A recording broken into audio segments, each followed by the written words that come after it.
I believe we should wait for a few more minutes. Yeah. It's until our other colleagues join. We are actually expecting our colleagues from SDK for EDC consortium. Yeah. Also our external experts. Maria, yes. The external experts, Salvatore Tucci and Safik, informed me that they will not be able to join. So we are waiting for... and Luis, okay, thank you. Okay, for the third.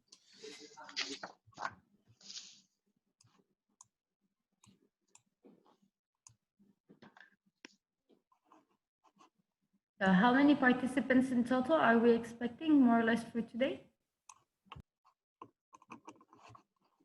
Well, normally we should have about 20 or so, I would expect, today. Here is Tadek. Tadek has joined us.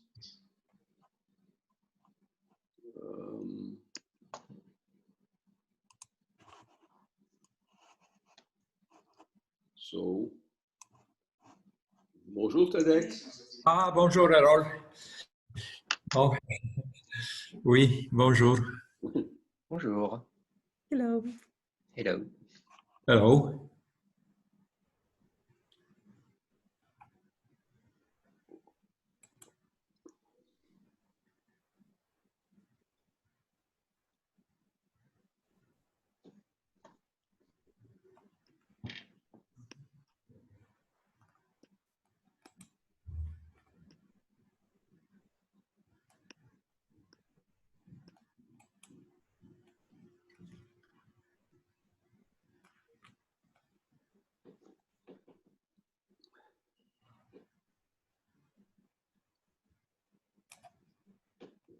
Hello, Pavel.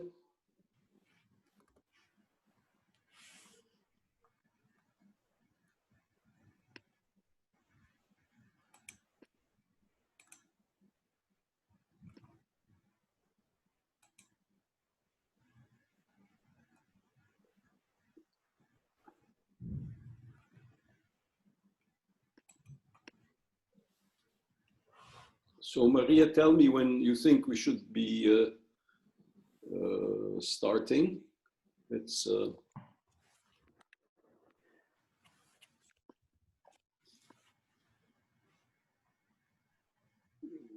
hello, Darius.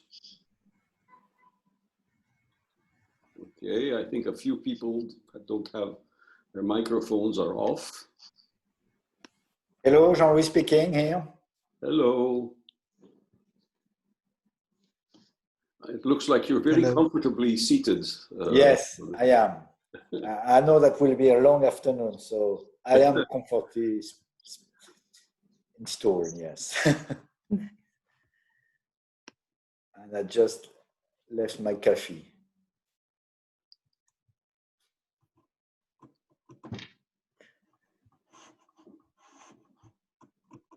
Hello, everybody. Hello, Alexander. Hello. How are you? Hello. Hello, Hi, Alexander. Nice to see you all.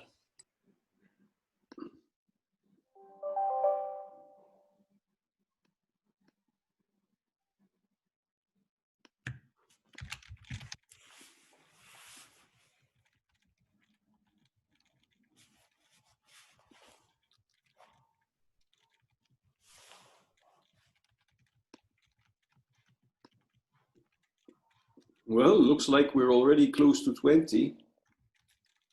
Yes.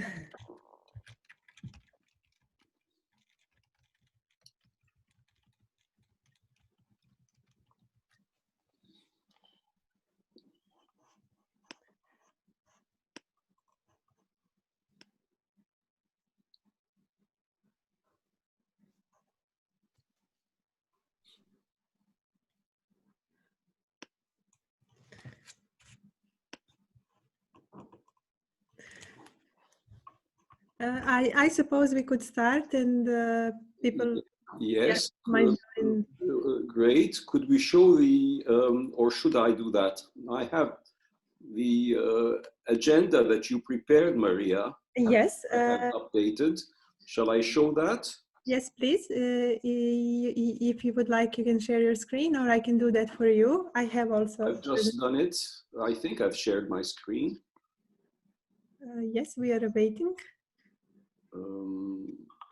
Are you seeing it? No, we're actually seeing you. Not yet. No, not yet. That's strange. Perhaps I pushed share screen, but let me push it again.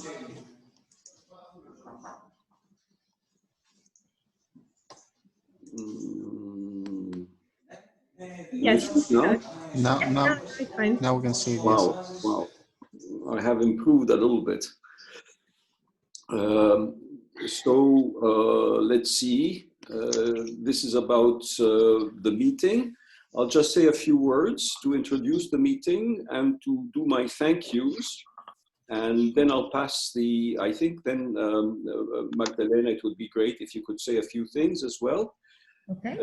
This conference was organized at the beginning in a rather impromptu manner. A year ago, I met Magdalena at the Scientific Center of the Polish Academy of Sciences in Paris. And we talked about things that could be done. And she said, why don't you propose a symposium or a conference? And I said, well, there is something that would be useful across Europe. And this is related to research on various aspects that come together in the design of software and computer systems. And this is the fact that aspects such as energy consumption, quality of service, reliability and security, maintainability, all interact in a complex manner.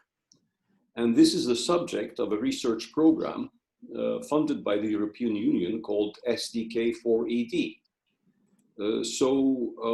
We talked about that, and then the discussion turned into a proposal that I submitted to her. And then the idea was picked up enthusiastically also by my friend, Tadek Czakorski, who is director of the Institute of Theoretical and Applied Informatics of the Polish Academy of Sciences. And so it became a tripartite initially initiative of the Paris Center of the Polish Academy of Sciences, IITIS, and of SDK4ED, which is, of course, a cross-European consortium of research organizations working together, including some in France, such as Airbus. Airbus is part of this research consortium. So we got together and also said, well, it would be nice to have a written publication. And the publication then, the venue for the publication was offered by Springer Nature Computer Science, where I'm editor-in-chief. So this was possible through them. And so we're also having a written set of papers, of course, that are being published in this journal. The papers have been now collected. As I go forward, in addition to thanking Magdalena for her enthusiasm, her support, and all the work she has done to make this happen, I would like to also thank Tadek Czakorski, whom I already mentioned, for his enthusiasm and his kindness and support. And I'd also like to thank some other people who did really a lot of work for this. Ladies first, Maria Jankovic. Thank you, Maria, and she will be chairing this afternoon session. I'd also like to thank Christoph Groschla, who helped a lot, who is with the Institute of Theoretical and Applied Informatics of the Polish Academy of Sciences, who helped a lot with websites and so on. And of course, especially Dionysios Kehagias, who is coordinating this research consortium, and Miltiadis Siavas Miltos, who acted as scientific secretary for this meeting, collecting the papers and so on and organizing things. And Miltos is my former student from Imperial College, and we've worked together a lot, and he's the person who probably knows everything about all of the papers that are being presented. So he'll be chairing tomorrow morning's session. So I'd like to thank, and all of the other scientific committee members are also thanked. So let me just now turn to Magdalena, and she will tell us her side of the story. Right. Thank you very much for a very, very warm introduction, Errol. Good afternoon, everyone. As Errol has mentioned, I work for the Scientific Center of the Polish Academy of Sciences in Paris. And today, on behalf of the director, I would also very warmly like to welcome you on today's symposium. It is a huge pity that we have not managed to gather together here in Paris. As you can see, behind me is the conference room where the event should have taken place. Unfortunately, the circumstances are quite particular and we need to adjust to this.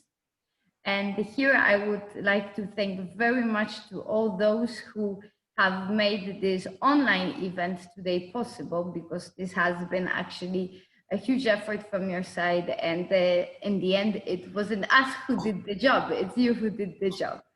So thank you very much. Once the situation stabilizes, I hope that you will be able to come and visit us on maybe a future scientific event co-organized together. We have a fortunate location between the Eiffel Tower and the Trump Arch, which are always a nice attraction to the event, and I highly appreciate it. You're very welcome to continue on submitting proposals and thinking of organizing something in the future, which will help to promote international research. I also hope that once the situation stabilizes, we will be able to continue our main role, which is the promotion of Polish science, by organizing scientific events, as well as developing the scientific cooperation between Poland, France, and other countries. And today, today's symposium is a very good example of successful international research and cooperation. And I hope that projects and meetings like this one will strengthen links between your research teams and your research institutions.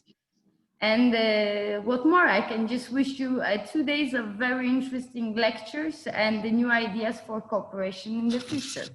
Thank you very much, and I hope you enjoy this conference, even if it's just an online conference. Thank you very much, Magdalena. And at this point, perhaps Dionysios Kiakias could say a few words about the SDK4ED project. Yes, good afternoon, everybody. Thank you for the introduction. Thank you, everybody, for being here in our symposium. If I could share my screen for a while, just to show you a few slides about the project.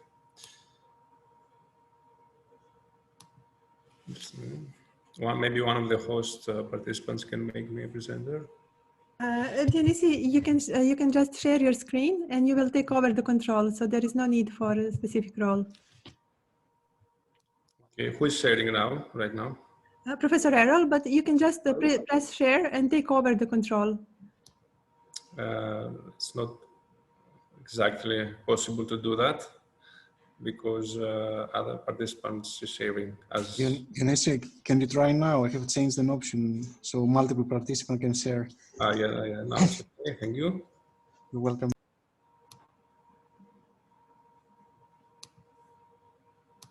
So let me first start from the beginning. So I'm very glad that I'm coordinating this exciting project. This is SDK4ED.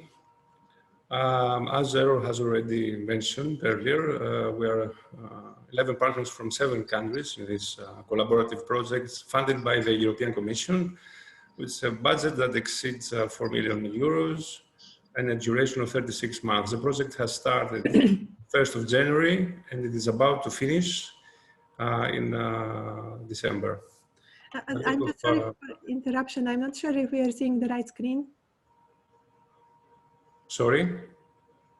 Now it's fine. Now Yeah. yeah, sorry. Yeah. Sorry about that. I had started sharing earlier anyways. Yeah. So I was saying that this is a project that I'm coordinating. I'm very proud about that because there's a lot of big names in the consortium, and also I'm very satisfied working together with brilliant scientists in the various fields. This is the detailed list of partners. CERT is the leading partner. We also collaborate with IITIS, the University of Macedonia, University of Groningen, ICCS from Athens, Greece, and also some companies like CNET, Airbus, Maxeller, Erasmus, Tayobi, and Holisan. And we span around a great geographical area around Europe. Now, let's talk about the project. The SDK project has a vision. Its vision is to minimize cost, development time, and complexity of low energy software development processes. So the target is low energy computing applications. And from a software engineering perspective, we try to minimize the development cost and the complexity by providing appropriate tools, focusing especially on optimization of quality parameters such as energy efficiency, it's also runtime parameters, technical debt, which is associated with maintainability of source code, and also dependability, which is also associated with security. Technical debt is at the heart of the project, I would say, because there's a strong community represented by software engineers in this project. So technical debt is about identifying some, let's say, bad source code development practices, and by eliminating different errors that occur in source code, it is proved that we can end up with more efficient and low-cost software, especially when it comes to enter the maintenance phase.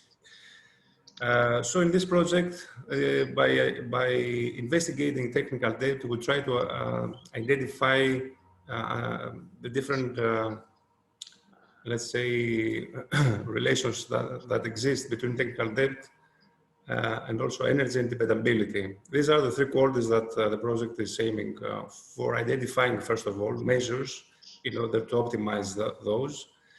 Also, at the technical level, one of the project objectives is to provide means for the financial evaluation of technical debt. But most importantly, it deals with the management of technical debt versus other quality parameters such as energy and dependability, as I have already mentioned. It is doing so by aiming deploying SDK4ED platform, a platform and a set of tools on real low energy critical applications through a set of 3 use cases. And our goal is to increase awareness of technical debt and also other practices and methods that we have developed in this project to the embedded systems community. How can we, in other words, make better software, which will be also more energy efficient and also optimized from a dependability point of view. And of course, we are also seeking training and dissemination activities. Just to give you an idea about the structure of the platform that we are developing in this project, this is a platform which consists mainly of 3 tools. Each one has a goal to optimize a specific quality parameter. So we have the technical debt management, the dependability optimization, and the energy optimization. And at the heart of the system lies a forecaster. This is a component that takes as input the calculations, the optimizations that are being, let's say, calculated by each independent tool, and feeds a decision support mechanism whose goal is to identify the interplay and suggest appropriate trade-offs between one over the other parameter in order to end up with a system which fulfills specific requirements at the design time. So for example, if someone wants to have a more energy efficient system, our tool does all the calculations, and at the end of the day, it provides suggestions such as you have to sacrifice dependability in order to increase energy efficiency. So at the core of our research lies the interplay between all those parameters. We have already started deploying our platform in 3 real use cases represented by the 3 enterprises in the consortium: Airbus, Erasmus, and Holisan. We are testing our platform in SDK platform in different hardware architectures and also with different programming languages in order to come up with safe conclusions about its architecture. And we focus on specific requirements that we need to optimize for each case. We are very proud because our project so far has achieved, first of all, some contributions with respect to the quality indicators. After having specified and revised the system architecture, we have come up with new quality, new indicators in order to measure technical depth, energy, and dependability. And also we have introduced some innovative security assessment and vulnerability prediction models. And we have gone one step further by defining optimization techniques for technical depth with respect to the other parameters and security and energy consumption. As I have already mentioned, we have identified some critical trade-offs between these qualities. And the list of achievements goes on. We have provided the tools. We have now came up with a mature integrated platform, which is already validated in a real environment. We have started the implementation of the 3 pilot cases, and we have produced a significant number of publications out of those research activities. In the future, as the project is approaching its end in December, we are now focusing on producing, first of all, a stable version which will be publicly available in the market and the open source SDK for the platform.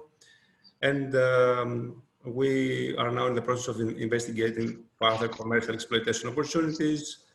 But also we are working on increasing the awareness of TD, technical depth, in the open source and embedded software community. And last but not least, to provide useful insights on the impact that the software refactorings and the modifications on source code and improvements have on energy efficiency, which is our ultimate goal of this project. So by that, I have concluded, and I don't know if you have any questions regarding the project. Thank you for your attention. Thank you very much. Could we go back to my perhaps screen? Of course. Just stop sharing. So I'm switching back to my screen. Is that okay? Yeah. It's working. Yes. Works. Let's pause for questions for Dionysios. Anything? Or perhaps we will come back to those things later on during the day. Perhaps we can then move on. We're just about on time with a couple of minutes of delay. I'd just like to introduce Schmidt, who will be talking about recent trends and data concerning the energy consumption of ICT. And let me just say a few words of introduction. Michael Schmidt has a very impressive track record. He is currently a member of the High Council for the Economy in the Ministry of Economy, Finance and Recovery. This we can say is perhaps one of the 2 or 3 main ministries of the French government. And Michel started his career as a researcher and ran for several years the perception laboratory at Thales Research. in France. Another big step in his career was a few years ago. He was vice president of Paris Sciences Lettres, which is the university based around Paris Dauphine and a few other universities in Paris. So it's a very interesting combination, and which includes also the École Normale Supérieure in this structure. Michel, unfortunately, suffered at the very beginning of his career because he had to sit for one semester in my class when I was teaching at École Polytechnique. He reminded me about this, and I asked for his forgiveness for this very difficult period of his life. He's smiling, so he has forgiven me. But it was an interesting encounter. We met again because of his interest in energy and my interest in energy. This is how we met about a year ago. But apparently we had met before, many years before, when I was teaching in the, I think, early 1980s at École Polytechnique.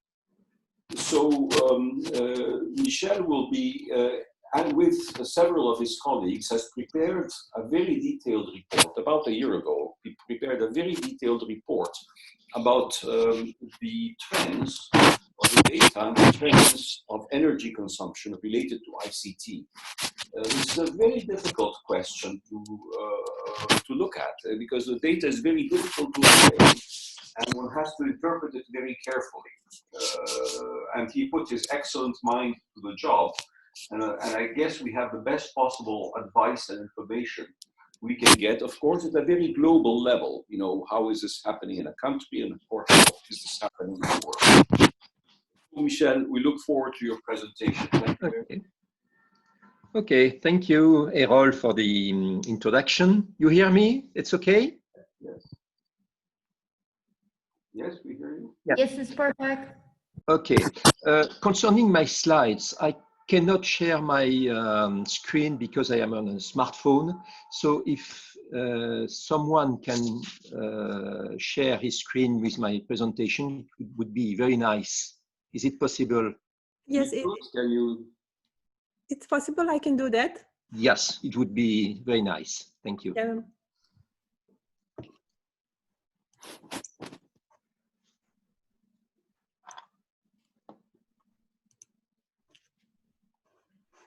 Yes. Okay, very good. So I'm very proud for giving this keynote lecture for this symposium. And so, as Errol said, I will present the work we have done with three of my colleagues at the Conseil Général de l'Économie in the year 2019. So it was a work which lasts 1 year of interviews and so on. So you have the names of all my colleagues in the slide. In fact, 3 of them are retired today. So I am the last one, and so I will make the presentation. Next slide, please. Next slide.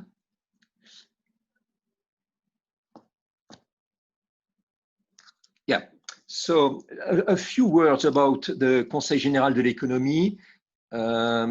So we are a council under the Ministry of Finance and Economy, and today we add also recovery because it's a very big problem today.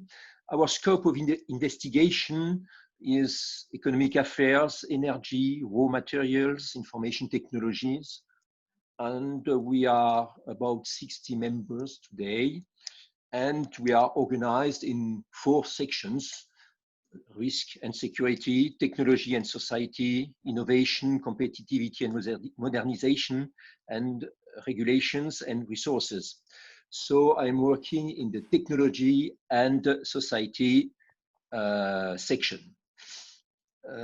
Each year we choose one subject. Next slide. We choose one subject which is selected by us, and we in 2019 we choose the question of the electricity consumption of ICT and the way it could be reduced.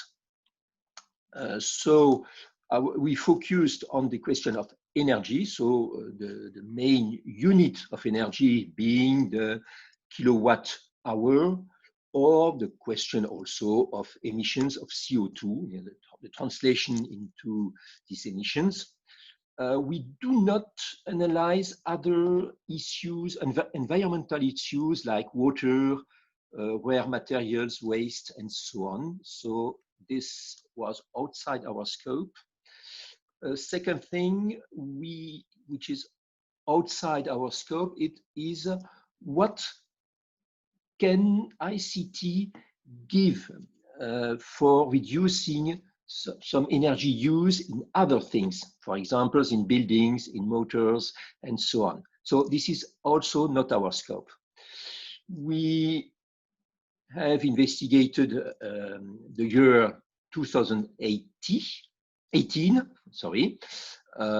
and formally in 2008, we made a formal report on this question, and we will compare the results between these two dates, so 10 years after, and made some forecasts for 2030.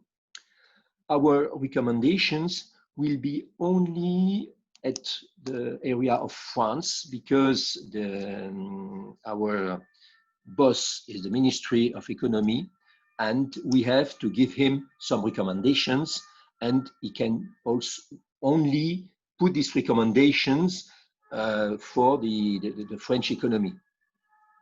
So we will investigate, of course, these consumptions only in France.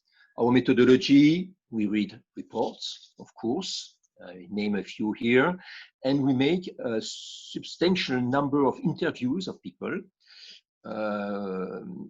and then we put all this together. We made about 50 interviews. So next slide. This is the outline of my talk. I will probably not enter into all the details because it will be too long. Also, our report is on the website of the ministry, and you can access it free. The main problem is that it is in French and there is no English translation. Sorry. Now, first of all, what's the history of this consumption of electricity consumption of IC technologies? So first, I think the first real study has been done in 2007 by the Gartner, and the main thing which remains of it is that ICT corresponds to 2% of the global CO2 emissions of the world, and it is as much as air transportation. So, air transportation, in fact, it's what is meant there is the fuel burning into the planes. It's only this. It's not what it's also for the airports, for the plane construction, and so on. So the comparison is not very fair, but it gives an idea of the importance of these emissions by ICT. Of course, the professional of ICT said, yes, ICT consumes some energy, but it can save many, many things and save CO2 emissions. And they propose what is called Smart 2020. And the idea was to lessen the emissions of CO2 by 15%. Then, in a year after, here at the Council for Economy, we investigated in France what happens in France in 2008. And what we notice is that the emissions due to the production exceed by far those from the use of the equipments. That's the first time I think it was said publicly. And concerning the consumption for the use of the equipment in France, it uses about 58 terawatt hour per year. That corresponds to 13% of our national consumption of electricity. And the carbon footprint is about 5% of the French emissions.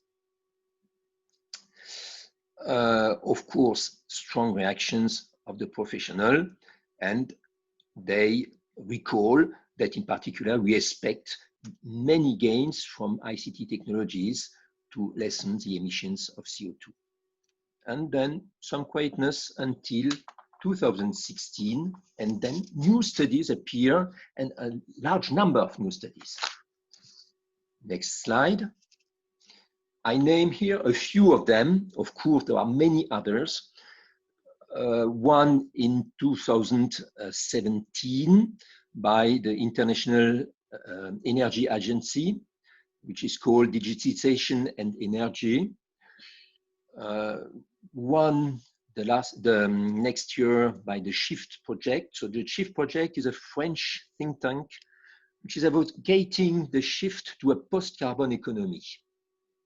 And their report is called Pour une sobriété numérique, for digital sobriety. You can find this report on the web, of course. Then ADEME also published a report on the hidden face of digital technologies and how can we lessen their impact on the environment. So ADEME is an agency in France for mastering the energy demand. Negawatt, which is a an association also in France for the question of the energetical transition. Décrypter l'énergie, la révolution numérique fera-t-elle exploser nos consommations d'énergie? So the numerical, the digital revolution, how will this consumption evolve, of course. Then I have written a report on italic letters because it appears after our report, pour une transition numérique écologique by the French Senate, one of the two chambers of representatives in France. So, and the last one being the foundation of a model for the forecast by Andrae working in Huawei in Sweden, which gives some trends toward 2030. So now let us go to the first investigation, the first report we made in 2008. It was done by these three agencies here. CGTI corresponds to the Council for Technology of Information, corresponding in fact to our Council for the Economy. It joined the Council for Economy a few years ago. CGEDD for Sustainable Development, so it's another ministry in France, and ARCEP, which is the Authority for the Regulation for Telecommunications.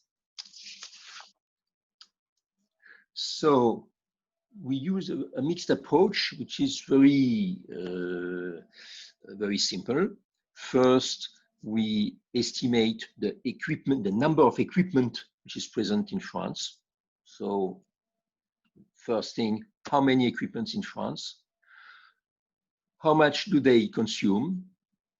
And so this can be, this is for the use of the ICT equipments, including data centers. There was a very small part of data center at that time.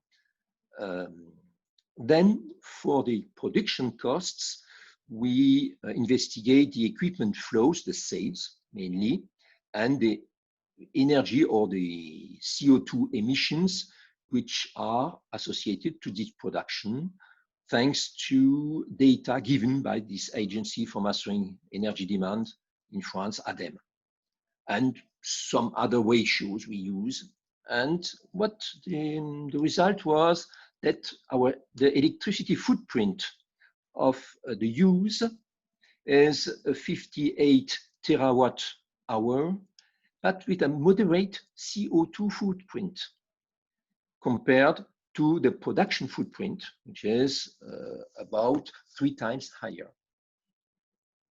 In fact, this is also correlated to one specificity in France, because in France, the electricity contains very low carbon, because we have mainly nuclear energy. More than 50% of the electricity comes from nuclear power plants.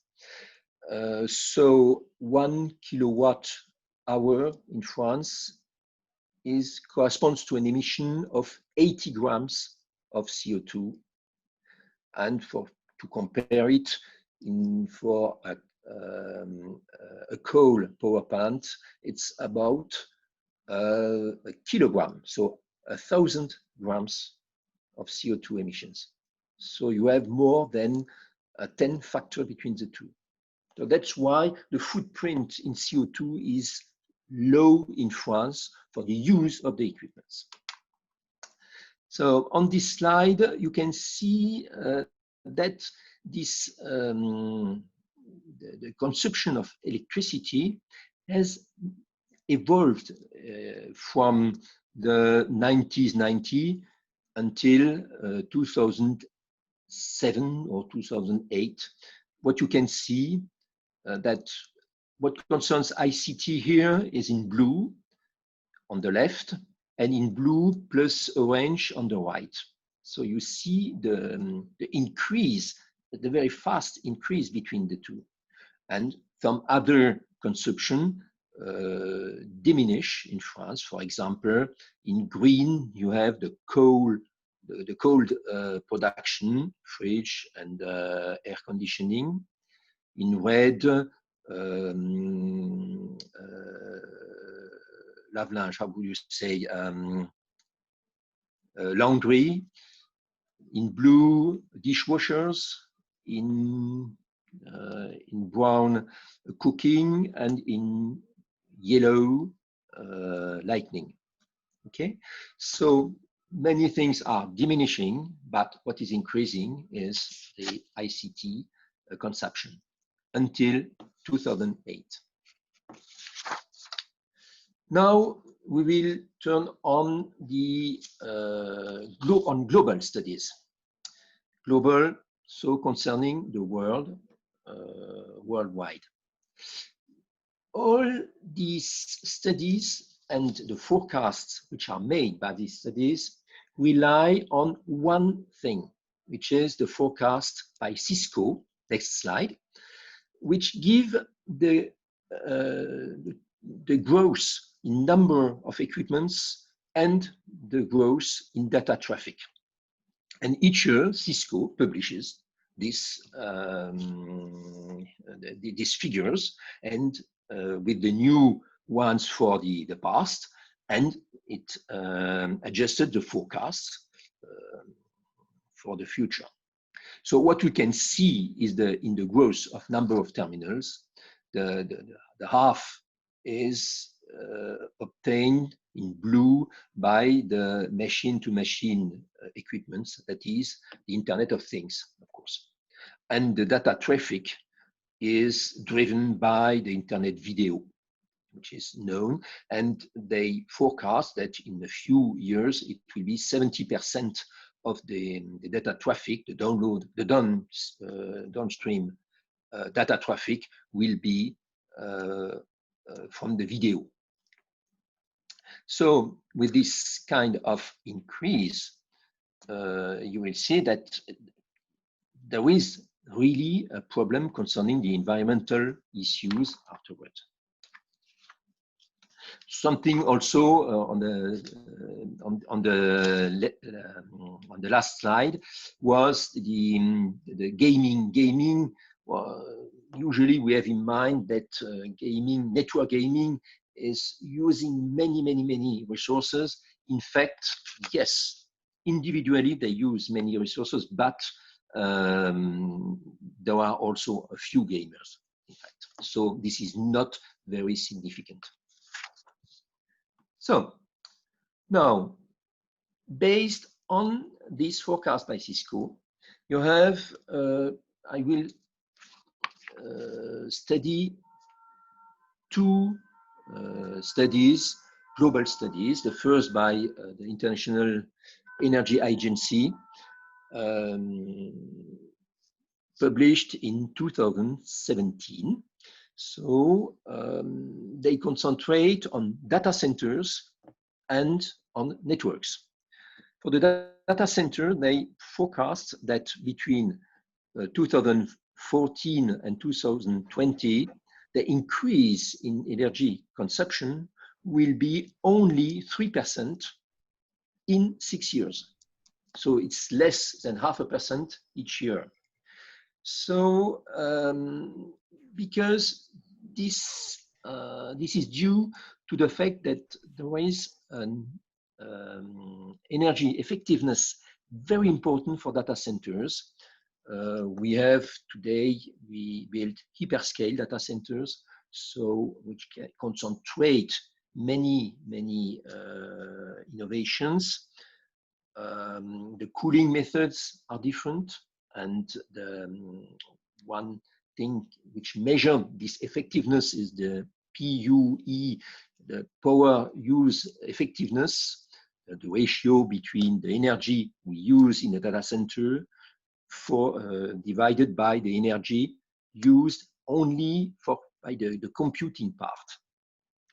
And it was in the 2010 about a factor of 2 to 3, and today in the best hyperscales it's about 1.1. So you see what has been done here. And despite of the increase in the data traffic, there will be no significant increase in the electricity consumption. Concerning networks, things are much more complicated, because the question is, how can we estimate the efficiency for the future? And the International Energy Agency made two hypotheses. The first one, 10% each year of improvement, and a second hypothesis in green, 20% per year. And 20% per year is what we observed during the 10 later years. So it's something reasonable. The main question is, for the networks, how will these new networks will be deployed, like 5G, for instance, and these investments will transform hypothesis 1 in hypothesis 2. But the main difference is that in hypothesis 1, we will observe an increase by factor 2 in the consumption, and in the second hypothesis, we will observe a diminution of the consumption. So here, the International Energy Agency says we cannot say anything about the future for the networks. Now, if we go to another study, the study by the SHIFT project, I've taken one of the pictures. This is a very, very complicated report. And this summarizes the breakdown of the energy consumption between terminals, so equipments, in fact, data centers, networks, and TV sets. U means usage, P means production. So what we can see is that on a world level, the production of the ICT, of the IC technologies, is about 45%, and 55% of the energy consumption is for the use of these objects. what is interesting here is on this report is that they give on the net the spreadsheet where they give you all their calculations, so you can find all the hypotheses, everything. Now on the next slide, the SHIFT project shows forecasts the energy consumption, and we see that there are many scenarios, and all these scenarios are very far from, for instance, the carbon neutrality in 2050. Their scenarios are, you have sobriety, so you have a flat consumption since 2020, of course. Then a scenario which is expected scenario in green, and some hypotheses on the energy efficiency, which can be high or not so high, because they say you can reach the physical limits in some cases. And you see that in every case, something a very large increase appears in any scenario.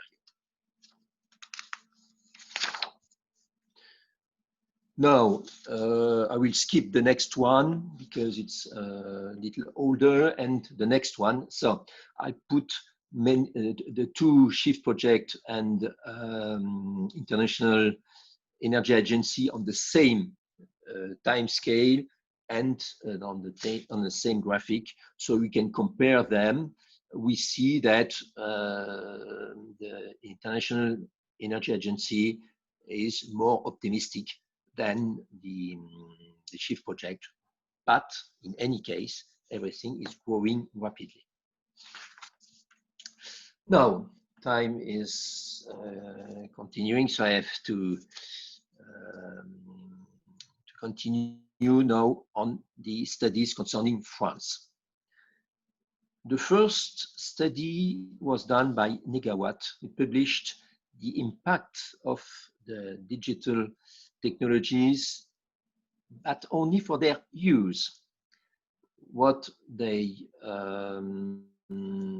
say, okay, it was for the year 2015. So we have to put this in comparison to what we have done in 2008. We have somewhat the same figures. They say that for the equipment, the home equipments, and the professional equipments, the sum of the two is about 3/4 of the total consumption of electricity. And then you can see on the right what is for the networks and for the data centers. The main question being, how do you count these data centers? Because data centers in France, we have not so much data centers in France, and a large part of the computing and the data traffic travels through data centers which are not located in France. And in this study, the data centers are only the data centers which are located in France.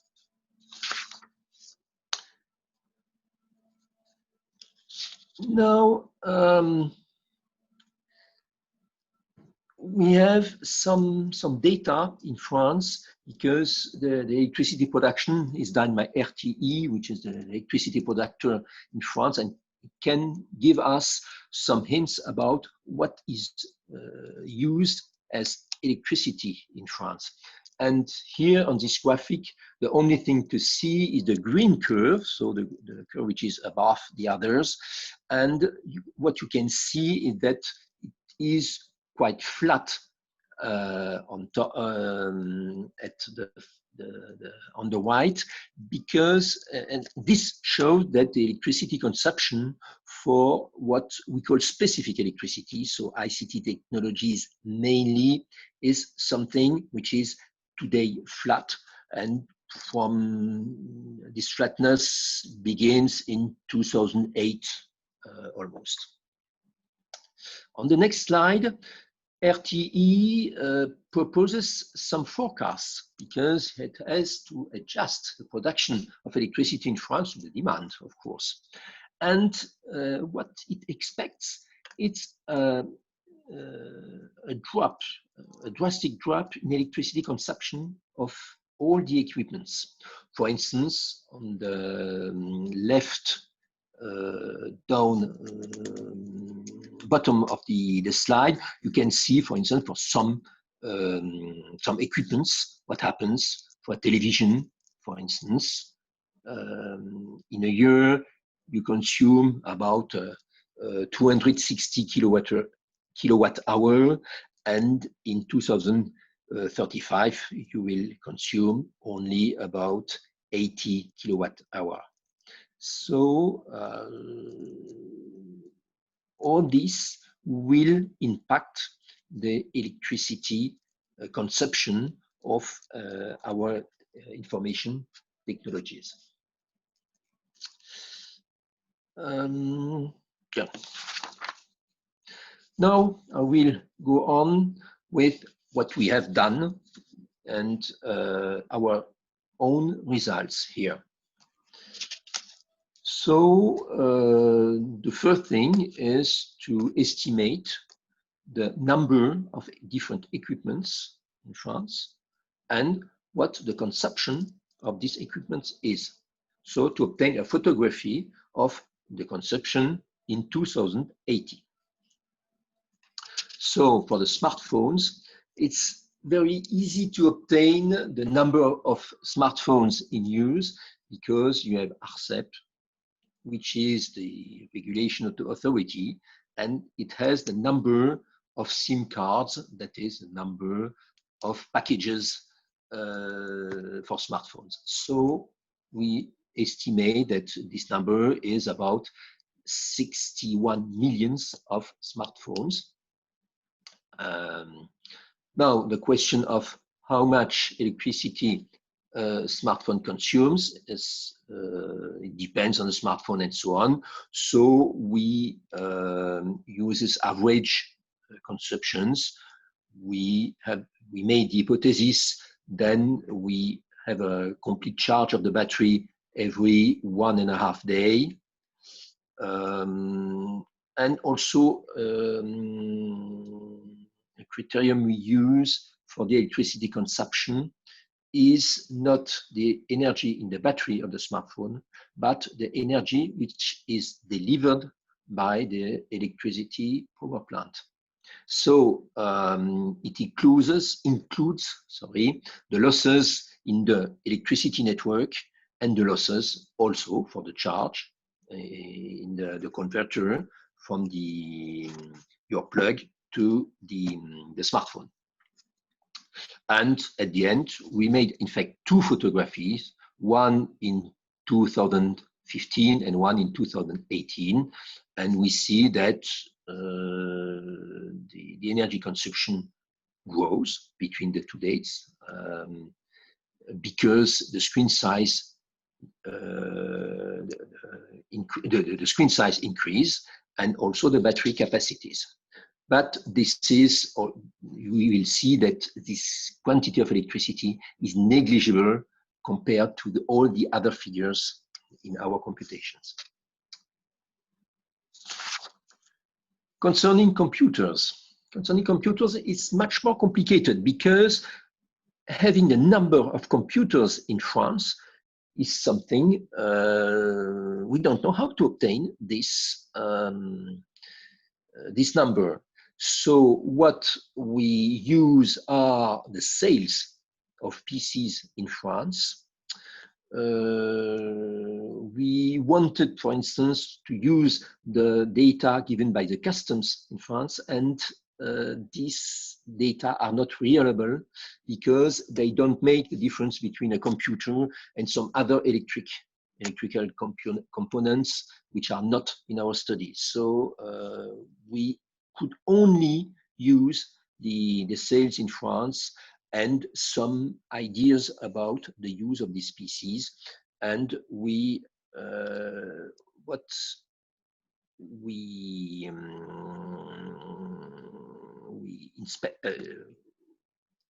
observed is that this number is slowly decreasing to 64 millions in 2080 because of the competition with tablets and smartphones.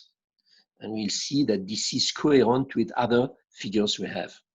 So for the computers, we have an estimation from about 7 terawatt hour in 2015 and 6 terawatt hour in 2018. Concerning tablets, here we used also the sales in France. We estimate the number of tablets in France to 23 millions, and so also a consumption which is not very important, 400 gigawatt hour in 2080. Now, what is new is the question of boxes, that is the data terminal equipments and the box TV decoders and so on. And we'll see that this is not anecdotic. And to obtain some figures about it, we used a survey which is based, which inquires how do people connect to the internet. And you can see that the red curve is with a computer and a fixed connection or Wi-Fi. In green, you can see the connection with a smartphone, and in blue, the connection with a smartphone, a tablet, or something else, but using the mobile network, that is using 4G or 3G, for instance. And what you can see the evolution, that is, with a computer, it's completely flat, but there are new ways to access internet with the smartphones and so on. And so we also use the number of subscribers of high data transfers packages in France, such as ADSL, or FTTH, fiber to the home. And what we obtain is that the consumption of all this equipment to access the internet consumes about 5 terawatt hour of electricity. So you see, this is very important because it's of the same order of magnitude that what the PCs consume of electricity. Now, television sets. This is very interesting because also some surveys show that the number of TV sets per homes diminishes. And it was about 1.75 in 2012, and today's is about 1.5. But on the other hand, the number of homes is growing in France because the size is diminishing, in fact. So we have all these figures, and if you put all these together, you obtain something which is about 10 terawatt hour of consumption. This is a very, very large part. So you see, televisions are probably the main consumption in use for among all the equipments. Yeah. So for the network conceptions, here it's on the rise. Yes. We have made many assumptions. I will not detail all these things here. What you obtain is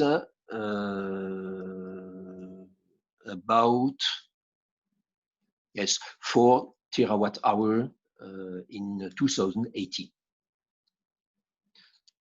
And for the data centers, it's the last part, next slide.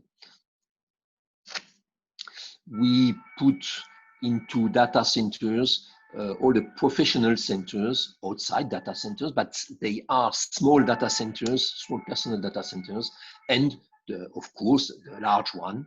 And so we estimate them by about 3 terawatt-hour. These consumptions come also from the electricity provider in France. We can have these figures here by the real consumption. On the other hand, also, it seems that the number of data centers in France will increase because Ireland is saturated with data centers, and the GAFAM have to put them on other countries. And in France, it's interesting because the price and the taxes on electricity are very low for them. So now, if we put all these together, we obtained the following table. So the columns are the following: 2080, 2015, and the last one being 2008. And what we see is the last row gives for the same parameter, because in the 2008 study we included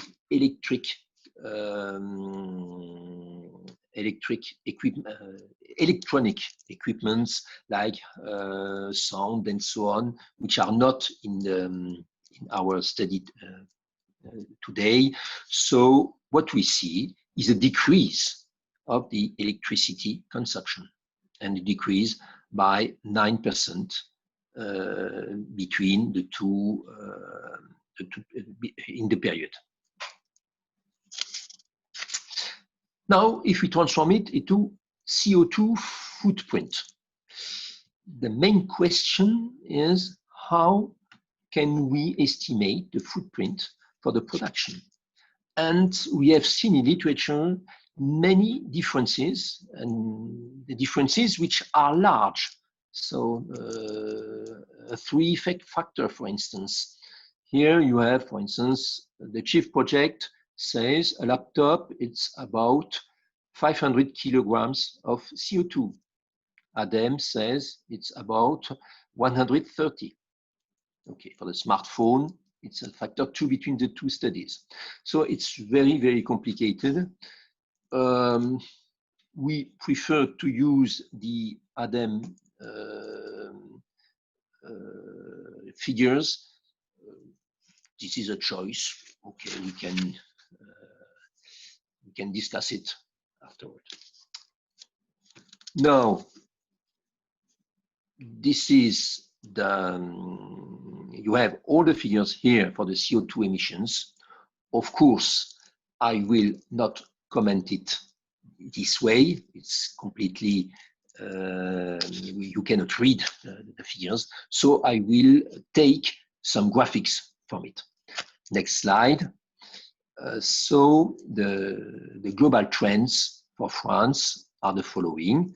You have in blue 2008, in red 2080, so 10 years after, and we see these different uses and production. The use of smartphones, you can hardly see something which is completely zero for electricity consumption. Then you have the smartphones, the production, of course, it grows because of the number of smartphones. TV sets, it's diminishing, and for the usage and also for the production, because the number of television diminishes very drastically. And also you have an effectiveness, which is included here. For computers, it's in the same way. For networks, you see that networks, it's increasing. And for data centers, it's largely increasing. It's small, but increasing because it's due to the construction of all these data centers for cloud computing and so on.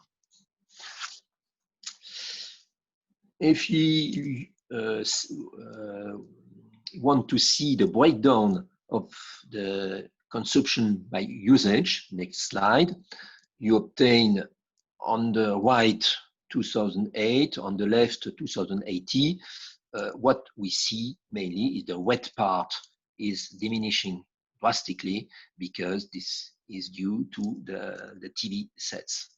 Okay, and what you see is the part of data centers and networks, which becomes more than the half of the electricity consumption for the usage. Concerning production, here the breakdown is almost the same.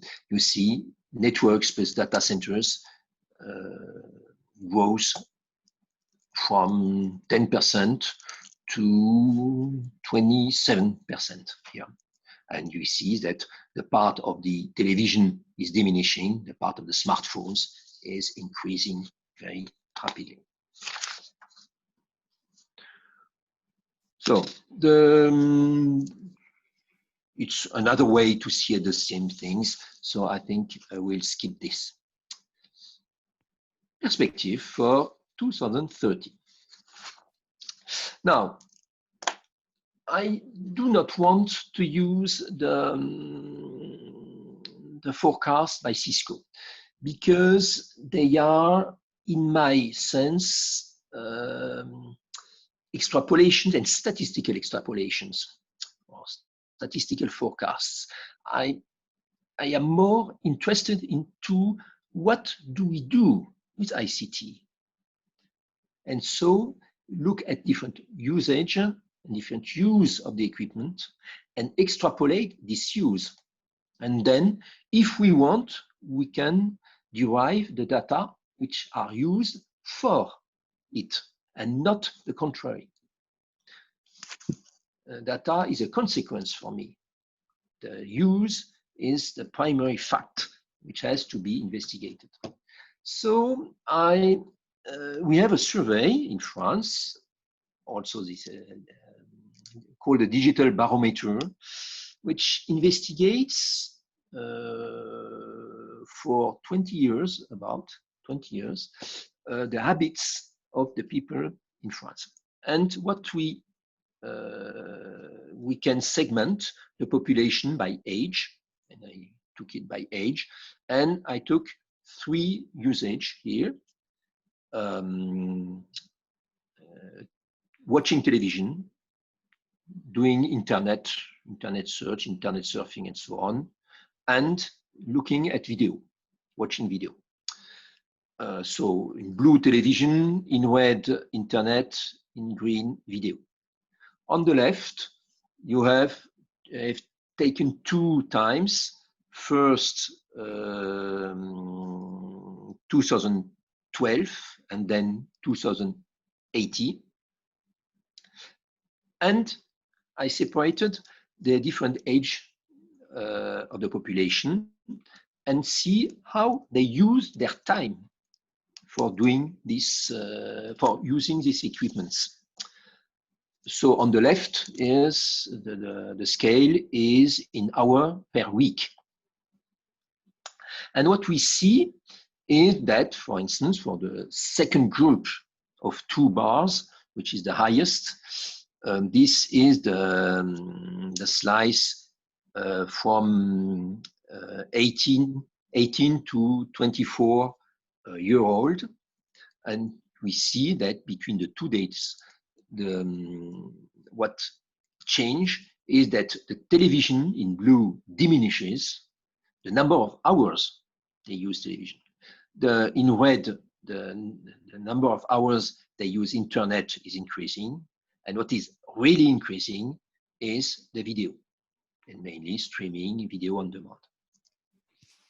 So if we extrapolate this by using exponential, we obtain something which is not realistic, because in 2030, we will have more than, on the average, every people will be more than 100 hours per week before a screen.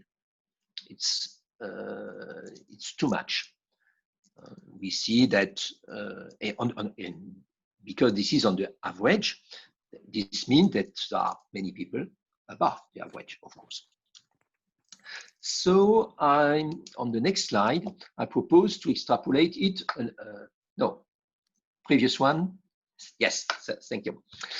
On the right, you see what I extrapolated for 2030. I extrapolate mainly for the video. Video, for instance, I say, okay,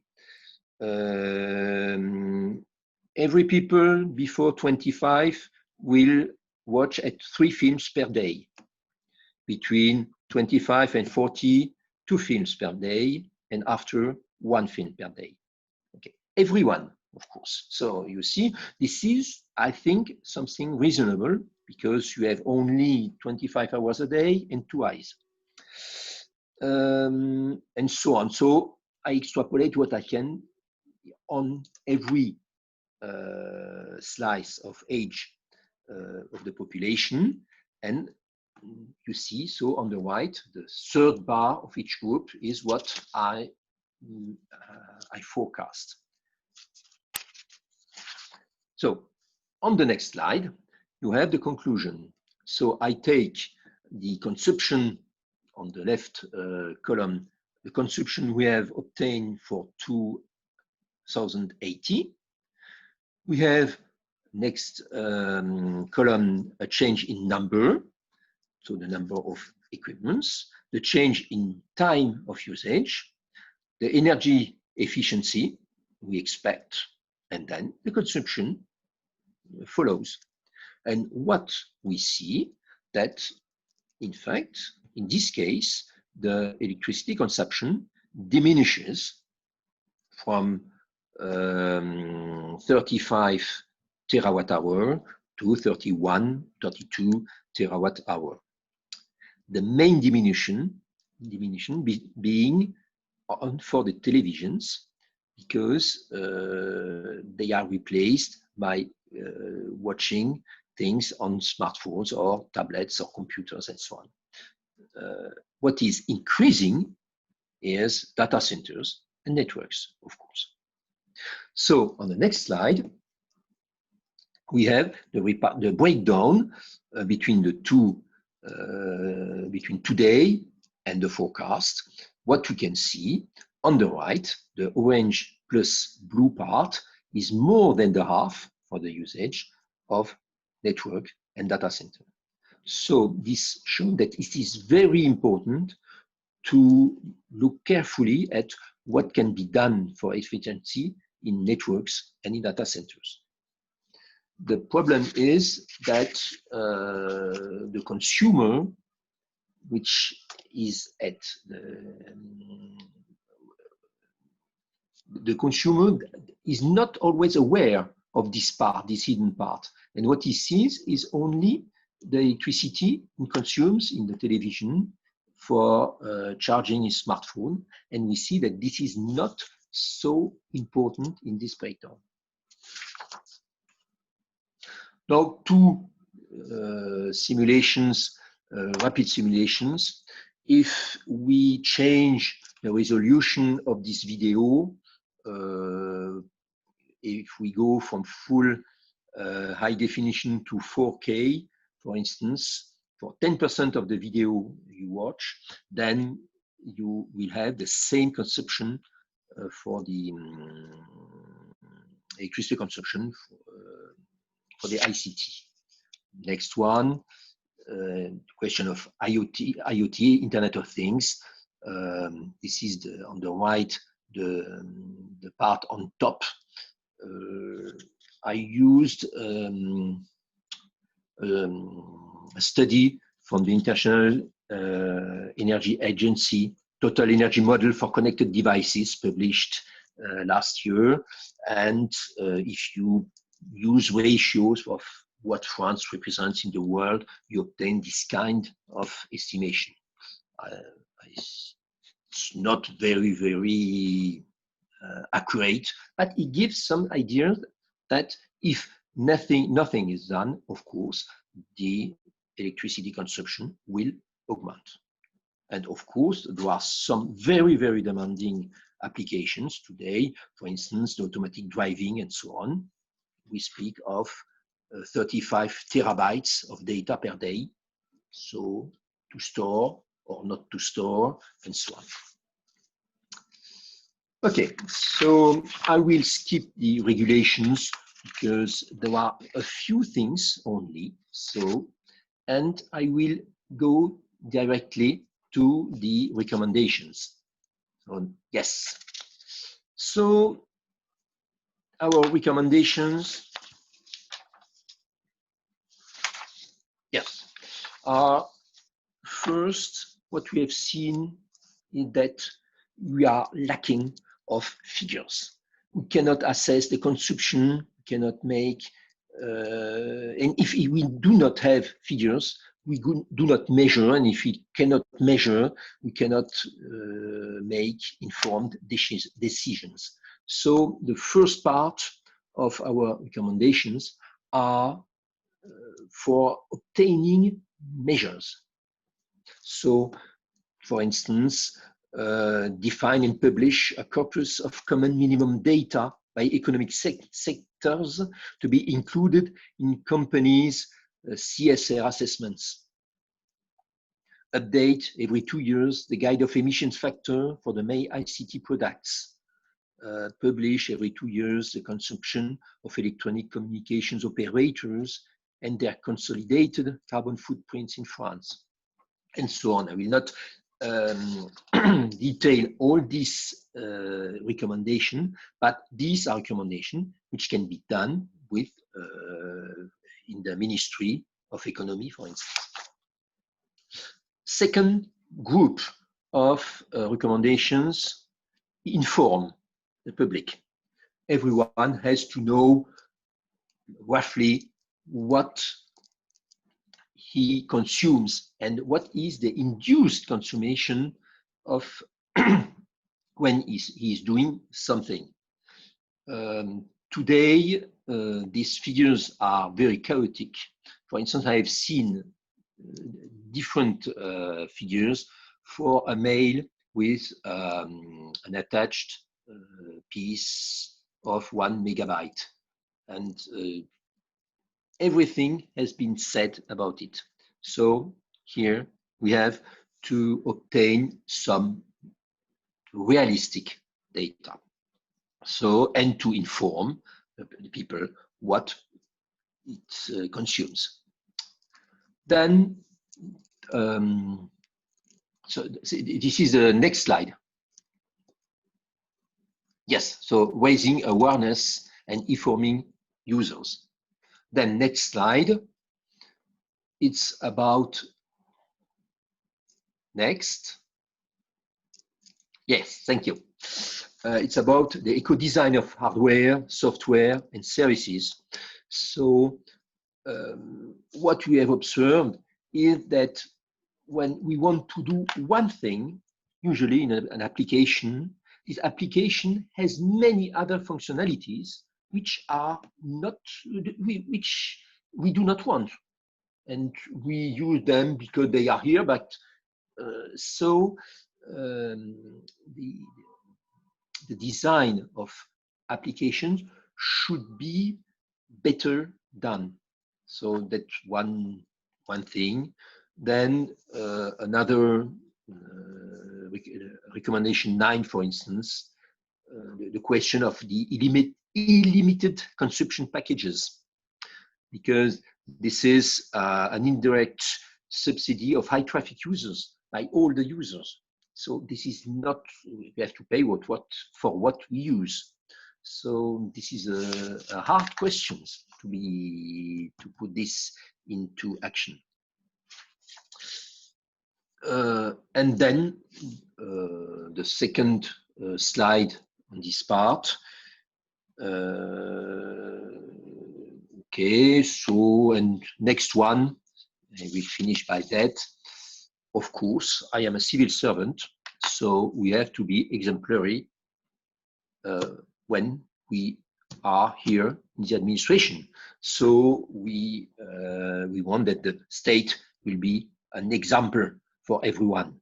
So, for instance, when we buy ICT equipments, we have to know to purchase those which are less against the environment. Some other ideas are for the public services, the dematerialized public services, and to design them which reduce web pages and so on. For the administration, limit the renewal of digital equipments. So recall that a smartphone is changed every 23 months, I think. So it could be 1 year more, and this will be very better for the environment. And the last slide, also the question of the shutdown of many workstations. Here at the ministry at Bercy, we have more than 5,000 computers, and so in the weekend we do not work very much, so we could shut down them and so on. It could be centralized, of course. And the three last are mainly for our schools, because we have also some schools in the at the council, the School of Mines, École des Mines, and the schools of telecommunications. And so we could, they could work on research on ICT consumption, on lessening them, and also because they teach some engineers to introduce some training models for green IT in the higher education programs. So that's all what I wanted to say.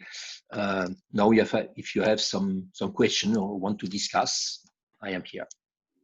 This is Errol again, coming back. Thank you very much, Michel, for this very careful and detailed presentation with a lot of useful information and data for all of us, and it's thought-provoking. I'll just start with 3 questions, or just 3 pointers. There are some networks which are not publicly observable. They are inside buildings. And more and more buildings, you know, whenever anyone puts up a building today, they put up a network as well. And many buildings have networks. Now, these networks include switches and routers.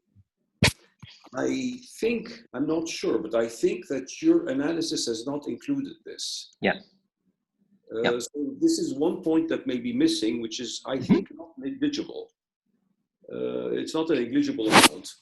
Yes. The second aspect that I don't think has appeared in your presentation is embedded systems, which is precisely the subject of our project, of the SDK4ED project. That there, for instance, in aircraft, in cars, etc., there is ICT that is consuming energy.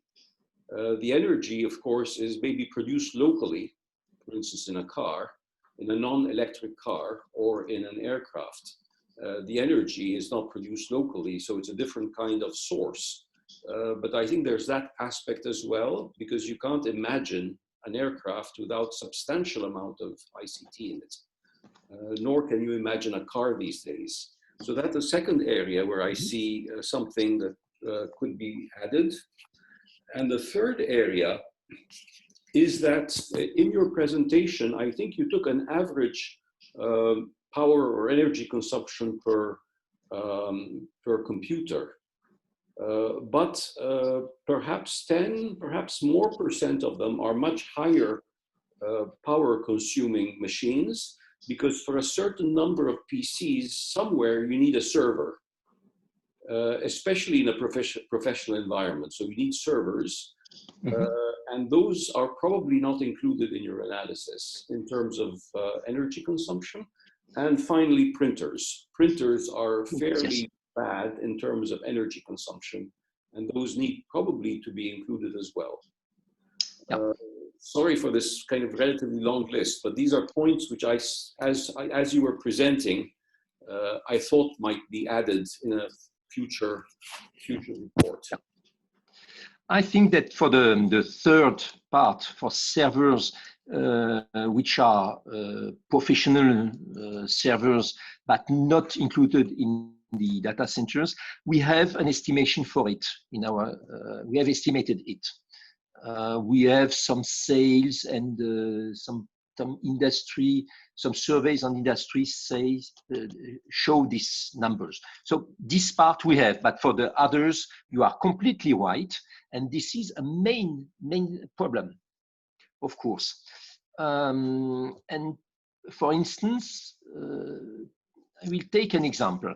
The example of the electric car and the automatic driving electric car. Some study say that it will be 30 terabytes of data per day. So these data, are they only inside the car? Are they stored and either processed in the car? In this case, for the network, the public network is not a real problem, but for the car, it will be a big problem, because it will consume a lot of energy, and this energy will come from the battery. And from the battery, that means that the autonomy of your car will be less, and by a large factor. And we know today that the main problem of the electric car is its autonomy. So you'll be happy to know that the second paper this afternoon is a first attempt to look at that problem as an optimization problem. Yes. And the question of the edge computing, you are completely right. We have not investigated it. I think it will be one of the most important part and to be done for the embedded systems. Michel, perhaps there are some other questions? Yeah, of course. Anyone else? Yep, this is Alexander. I do have a question. Thank you very much for the very insightful figures on the various sources of energy consumption ICT. I have also, rather following up on Errol's questions, rather general questions, since in the SDK4AD project we are working particularly towards the reduction of energy through software optimizations. So based on the reports that you analyze and the interviews that you conduct, do you believe that we can expect significant savings from optimizing software, or at the end, regardless of what we do, the largest percentage of energy dissipation will always be the hardware part of the equation? If I may add to your question also something, and I didn't mention it in my presentation, is the question of what is the cost, the energy cost of one more byte or one more usage. It's not, in my simulations, I use averages, and the Shift project and many use this. I am not sure that if we do not change, for instance, the network and the servers, when they are in full charge or when they are not in full charge, the difference is not so significant. And this is a very good question, and I didn't get any answer on this. So, for instance, take a PC which is idle but running, and when you perform a big calculation, for instance. So I would be very interested in how can we estimate the consumption when for running softwares. As you say, I don't know exactly what happens. That's the main problem. However, I have tried something also for the public websites. I tried to find the size of different websites and the home page, because when you access them, you have to obtain all the data corresponding to this home page. In France, for instance, we tried for the income tax, for instance. Okay, the website, I didn't remember the figure exactly, but the most heavy is the website of the city of Paris, because we have many pictures, and they want to give you many information directly on the home page. And I think if it's not software, but it's the website design, is something which is similar to what you say. And I think if websites are better constructed, we will save many data traffic in the network. Thank you very much. Mm-hmm. Other questions?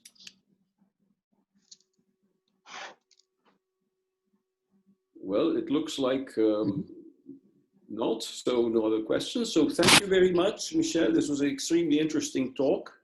Okay, thank you. We are now moving into the standard program. So I pass over to our session chair, Maria Jankovic.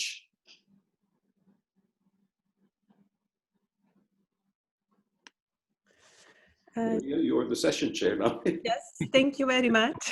Thank you very much. Okay, good afternoon, ladies and gentlemen. It's my honor and pleasure to welcome you to the first session of our symposium. My name is Maria Jankovic. I am a researcher at the Information Technology Institute, CERT. And before we get started, just a few organizational announcements. Actually, we will have 3 talks, and every speaker will have 25 minutes for their presentation, followed by a 5-minute questions and answer section. We will have a short break after the first presentation. And during the presentation, please mute your microphones. However, feel free to send your questions to the session chair chat anytime during the presentation. And at the end of the talk, we will try to cover as many questions as possible, taking into the account the sequence they were submitted, or we will have a pre-discussion. So according to the agenda, the first speaker for today is Haris Marantos from School of Electrical and Computer Engineering of National Technical University of Athens in Greece. His main research interests include embedded system programming, decision-making mechanism targeting IoT and cyber physical systems, machine learning, and energy and performance source code optimization for embedded system applications. Haris will be talking today about a flexible framework for estimation of performance and energy consumption at application level using static analysis techniques. So I would like to ask Haris, could you please share your screen? Yes, hello. Can you hear me clear? Yes. I'm Haris. Hello, everyone. Hello. And let me share my screen. Yes, just a moment. Okay. Can you see my screen? Yes, all good. We can see your screen. Thank you. Okay. Hello, everyone. I'm Haralambos Marados. You can call me also Harris. It's more easy. And I'm a PhD student in School of Electrical and Computer Engineering, National Technical University of Athens, and also a research associate in the Institute of Communication Computer Systems. I will present our work regarding entitled a flexible tool for estimating application performance and energy consumption through static analysis. The number of battery-driven IoT devices is expected to reach 35 billion in 2025.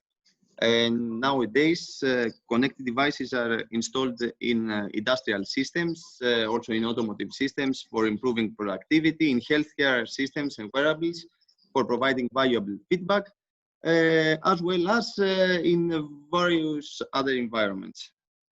However, there are several challenges that the developers face, and the most critical issues are performance and energy consumption.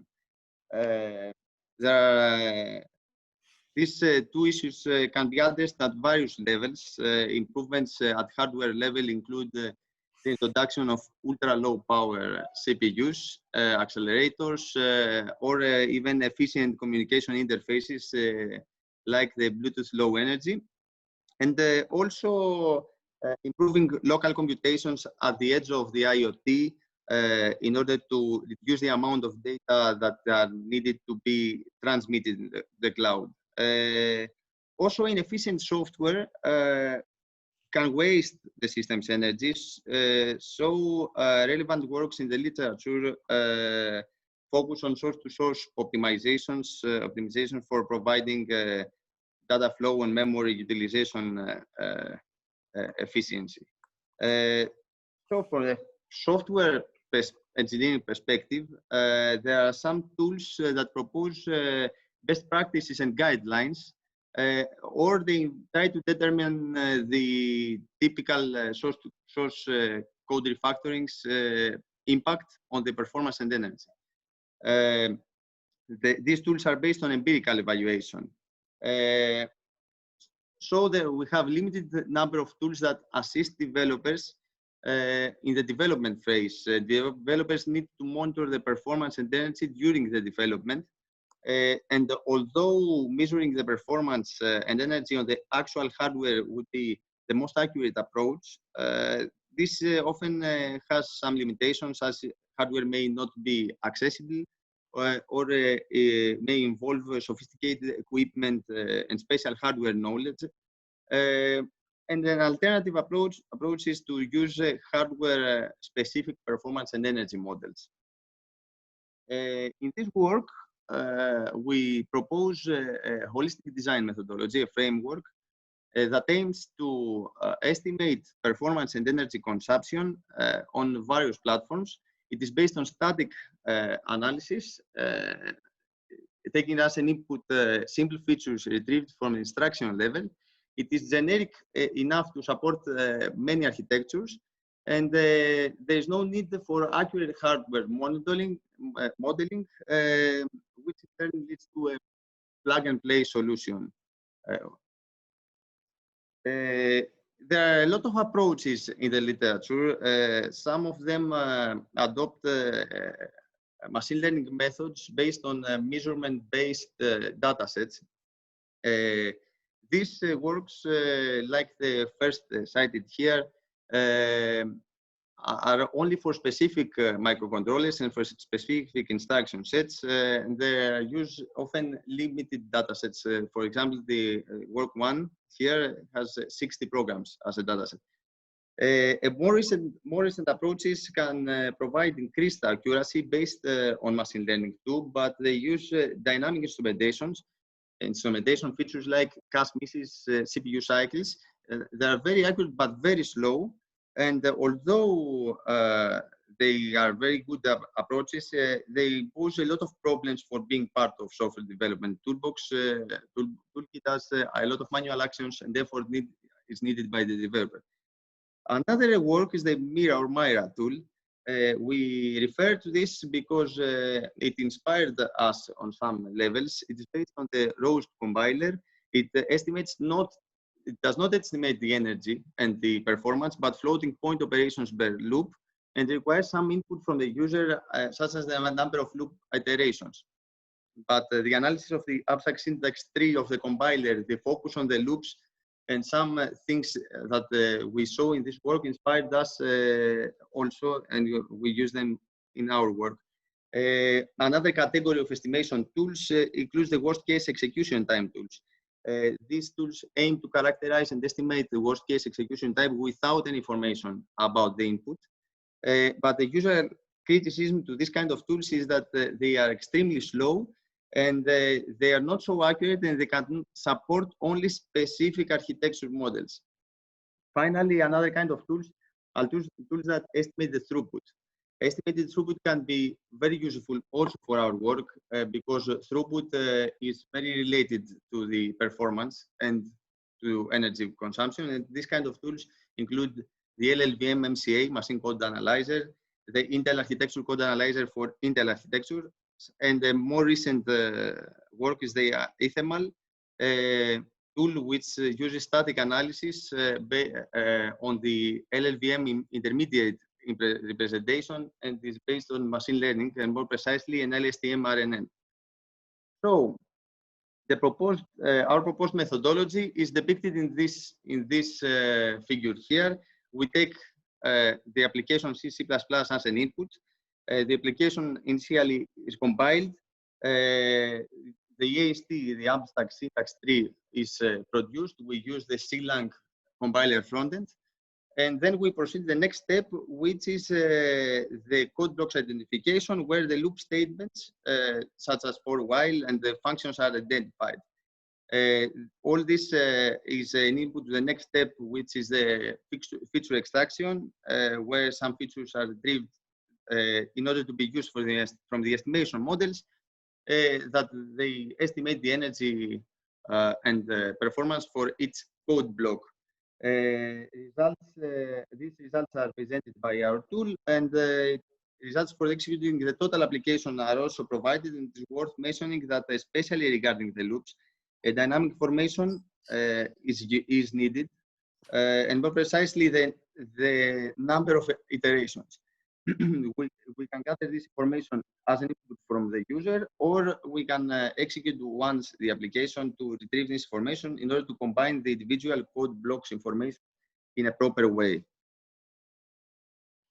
The next and very important, the most important part of our tool is how we build the estimation models. This is a generic figure of the flow, and we will explain each box in detail in the next slides. So we generate some random for loops, we compile them, we get the features, and we execute them on the device. We have a data set where we make a cross-validation of different models in order to build the estimation model. So what we need now is to have some features that have some specific requirements. We need to make a tool that is cross-platform and cross-architecture. So our features cannot be every assembly instruction, for example, one feature, or as some works in the literature. We have some general features that characterize the application behavior, that they are related with the performance and energy consumption. They model the computational requirements of the application, and they are based, they can retrieve statically based on the assembly code or on the LLVM MCA tool analysis. So we categorize the assembly instructions, building a small number of generalized features applicable to different instruction sets, and instructions in the same category have similar execution time and energy. So our final features that will also be discussed later in detail are the number of instructions, the estimated throughput by LLVM MCA, the number of load instructions, the number of store instructions, the number of operation instructions, and two subcategories of operation instructions, also the operation load and store instructions order. So we can say that the load and store operations have an important impact on the program execution time and energy, as they require access in the system's memory, either the CPU cache or the main memory. So we have to include this information in our features, and you can see some examples of execution times in the ARM Cortex A57 for the store and the load. Now, the operation type instructions are classified into two more categories. The first category, addition, subtraction, shift, and multiplication. Shift operation seem to have similar time overhead with the addition operations. On the other hand, multiplications seem to have larger overhead as they include multiple additions. However, this overhead is not considered significantly larger, leading us to include them also in the same subcategory. Regarding the second category 2, array processing is considered very important for the total application performance and energy. Array operations are also coupled with memory operations. For example, when an array element is accessed for the first time, we have a cache miss, and the time and energy needed for the transaction of the data from the main memory is very important. In our tool, and similarly to the literature, we have an ideal cache memory as we are based only on static analysis, but this impact of array operation is measured indirectly by including all the instructions that perform array operations into a second subcategory. Usually, especially in 64-bit systems, when an array operation is performed, the compiler also makes a conversion of the pointer, so conv operations are also here. And the division operations use pipeline and include multiple stages, leading to increased time overhead. Now, for the rest of the operations that we have not a subcategory, that jump comparison operations that are not present in the basic blocks that we focus in our tool, loop bodies and function bodies, as they are connected with changes to the program flow. And also move is used both in arithmetic and memory operations, so no further classification was needed. And you can see here an average execution time in the two ARM cortexes of each of these instructions that highlight why we chose these features. Apart from the kind of the assembly instruction, also the order highly affects the performance. In order to model the instructions and to build simple and generic features capable of being used to estimate performance and energy, we adapted a sliding window approach. A window, as you see in this figure, this example, slides through the assembly instructions of the block under analysis. And each combination of the instructions, instruction types corresponds to a new feature. We use the three main features, type of instruction, operation, load, and store. So we have 27 additional features. One may argue that beyond the type of the instructions, further information is needed, such as the register being used, the location of the data that are accessed. However, we decided to keep the features simply and relatively few in order to support adding new devices and architectures and instruction sets easily, with a cost on the accuracy, of course. Now, regarding the dataset, our dataset includes synthetic randomly generated loops. We developed a Python script that generates C and C++ loops that perform single number matrix and vector operations. The number of matrix data types and operations are completely random. And we have hundreds of millions of iterations in order to measure execution time and energy of the loop body of one iteration as accurately as possible. And the loop body is the basic block that we target. And the final dataset also includes the most representative data points from the generated dataset, and this is performed using a k-means clustering. For dataset pre-processing, selecting one data point from its cluster. And this procedure is considered very important as the inherent random characteristics of the data set can lead to very similar data points that can cause model overfitting. Now, regarding the estimation models, we make some experiments on the NVIDIA Jetson Tegra TX1, which has an onboard energy sensor. We, of course, used only the ARM Cortex-A57, the CPU. And you can see here in these results that we might conclude that the orthogonal matching per suite model can achieve the best results compared with the rest of the models. We included the 7 most switchable models that had the smaller error.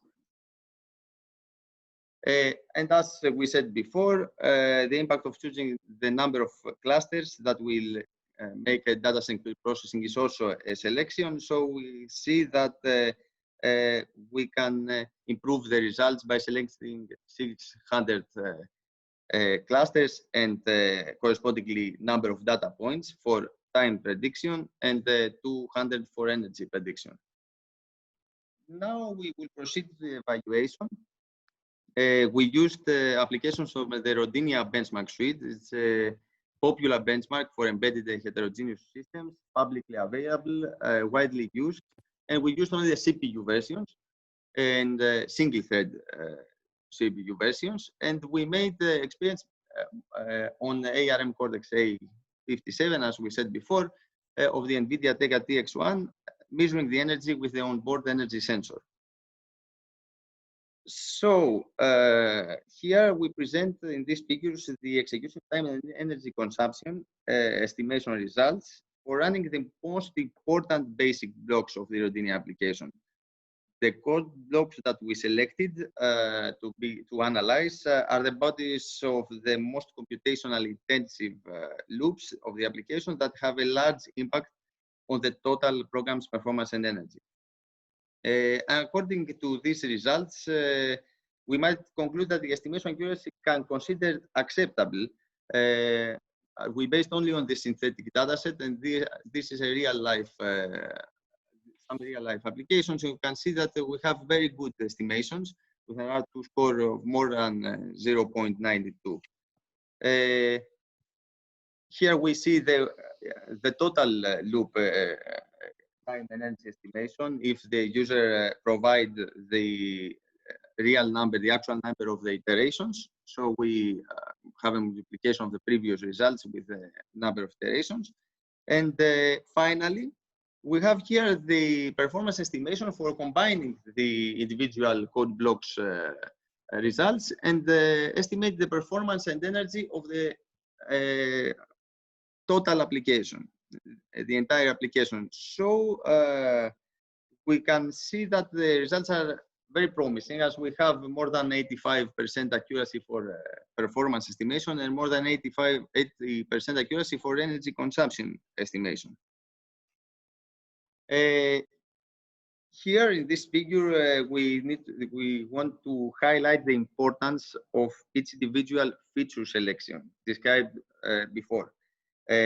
So we build the estimation models using different sets of features in the training set, and we evaluate the efficiency of the tool on estimating the execution time as well as the energy consumption. So we have firstly only the number of instructions, then we added the estimated throughput and the operation instructions, then we added the subcategories and the load and store features, and finally the order of the instructions. And as you can see, we have a smaller error as we added a new feature in each step. And finally, we added 2 new CPU based on following the same procedure. And more precisely, we added the well-known embedded system Raspberry Pi 4, which has an ARM Cortex A72, and a personal laptop with an Intel i5 4210U. And as we can see, the results seem to be very promising, as we have an average percentage error below 20%. So to sum up, we proposed a framework for supporting performance and energy consumption. It is mainly based on static analysis. It is easy, extensible to support many CPU devices.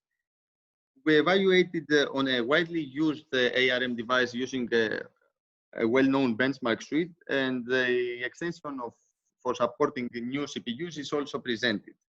And we might conclude that such a simple approach seems to be promising and has a number of advantages, as there is no need of running the application, there is no need of dynamic instrumentation, we don't need any detailed hardware modeling, and such an approach can be easily a part of a software development toolkit like the SDK for ED. Thank you very much. Do you have any questions? Thank you very much, Haris, for an interesting and effective presentation in the given time. Do we have any questions? Okay, if there are no questions, I would like to ask, I believe it would be interesting to explain, having in mind that our other two toolboxes, dependability toolbox and technical depth toolbox are based and they're using static analysis, how you are seeing or how you are planning to integrate this work inside the SDK for ED platform? Of course, yes. This is what inspired us to make this work, because we were based mainly on dynamic analysis, and we will avoid the limitations of dynamic instrumentation techniques using static analysis and being more similar, to have a similar approach with the rest of the SDK for ED toolboxes that rely on static analysis techniques entirely. So we saw during the project that all the time we had some problems because the dynamic analysis required a specific input from the user, specific maybe commands or some additional things for the compiler. And a very specific structure, and of course dynamic instrumentation tools were very slow. So this is a first attempt, and we also added in the SDK for the toolbox, energy toolbox is now a part of the toolbox that is very similar to the other approaches and providing fast, convenient, and user-friendly results. Yes, thank you. I suppose there are also expected benefits for energy forecasting. Yes, yes, of course. We used this tool to analyze all the history, all the versions of use case in the program, in the project, more precisely in Erasmus healthcare use case. Easily, there were 40 different versions, and this made the things very easy. Thus, we have an estimation of the energy, and the forecasting toolbox used our input in a more properly, because before we had to make each version to refactor it in the proper way to be analyzed by the dynamic tools. So we needed to make changes on all the versions of an existing project. Yeah, exactly. Thank you, Harry. Thank you. Do we have any other question?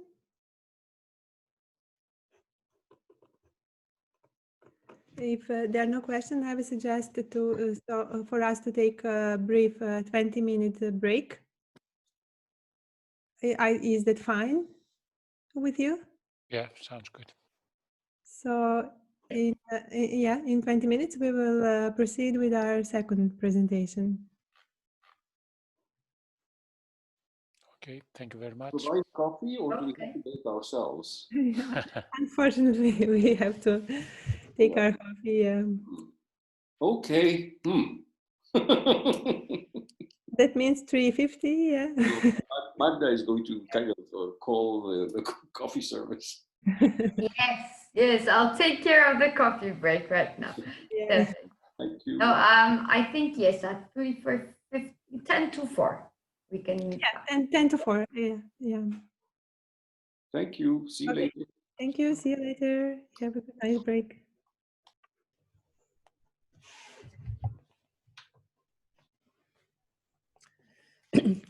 Okay, ladies and gentlemen, may I have your attention, please? I believe it's time to start. It's now 10 to 16. So I hope you had the opportunity to take your break and refresh. So our next speaker for today is Professor Errol Gelembe from Institute of Theoretical and Applied Informatics of Polish Academy of Sciences in Poland. We all know Professor Gelembe very well, but we will follow this formal procedure. Professor Gelembe is very active in European research area. Currently, he coordinates Horizon 2020 Syriot project on the security and Internet of Things, and he leads core research and innovation activities in SDK4ED and IOTAC projects. He is very well known for his recent work on packet and software-defined networks, deep learning random neural networks, optimum checkpointing, and intelligent attack detection and prevention. And Professor Gelembe will be talking today about optimum checkpointing for time and energy. So, Professor Gelembe, the floor is yours. We cannot hear you.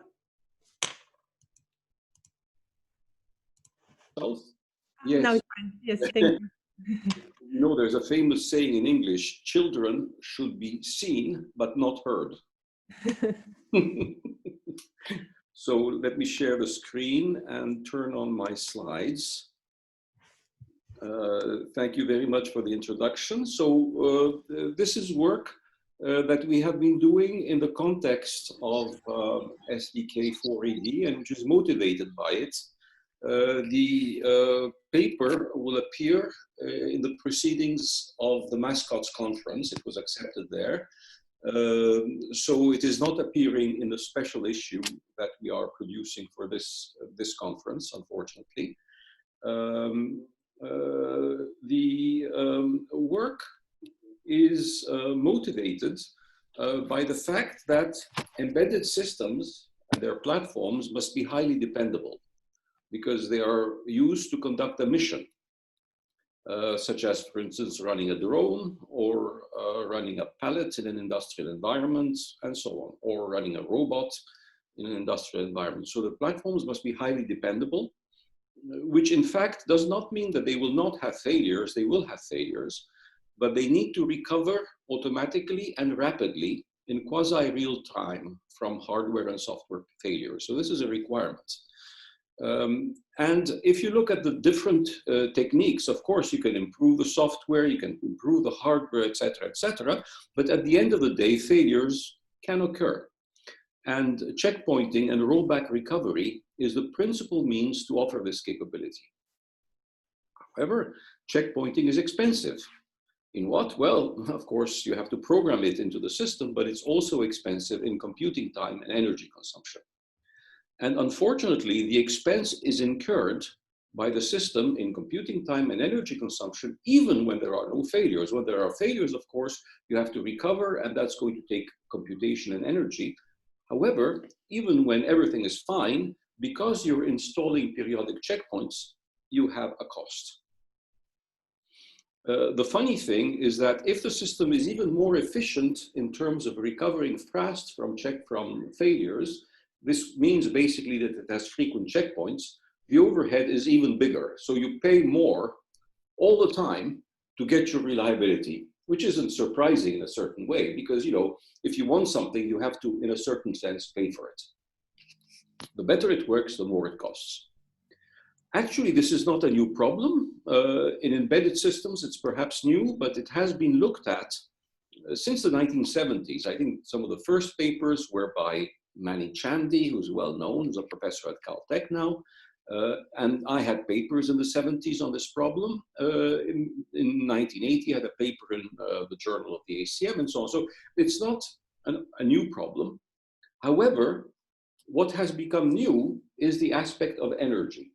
Traditionally, people have looked at checkpointing from the perspective of compute execution time and also time needed to copy data and code perhaps from secondary memory, but it has become kind of a little bit more interesting now with the advent of the problem of energy savings. Now, you probably know that checkpoints are widely used in databases and operating systems. This traditionally has been the area where databases is where they started. Then operating systems, Linux, for instance, has checkpoints. And they are increasingly used in long-running, high-performance computing applications, things which run in data centers and things like that, okay? Now, checkpoints traditionally have been less used in application-level programs. And in this particular context of the work that I'm presenting, we have focused, at least for our numerical examples that we have developed are related to application-level programs. And the checkpoints have been introduced through specific software for handling application-level programs. So, as I said, our contribution is in time and energy, execution time and energy, but there's an originality in the derivations we have obtained, where we use a common theoretical framework. We don't separate time and we don't separate energy. We use a common theoretical framework, and the analysis is original with respect to the previous analyses in this field. And finally, I'm summarizing the work. The results we have obtained have been implemented in a specific toolbox for the SDK4ED project. So it's part of a toolbox. So it's part of a system, a software system that works for the project as a whole. Now, how do we proceed? Well, we look at all of the incurred costs. So incurred costs include runtime, include the installation of checkpoints, and include the recovery, the restart, in the case of a failure. So we have put all these things together in a composite representation of costs, where we weigh by a parameter alpha, you have the formula down here, you weigh by a parameter alpha anything that's related to computation, and you weigh by a parameter beta anything that's related to energy consumption.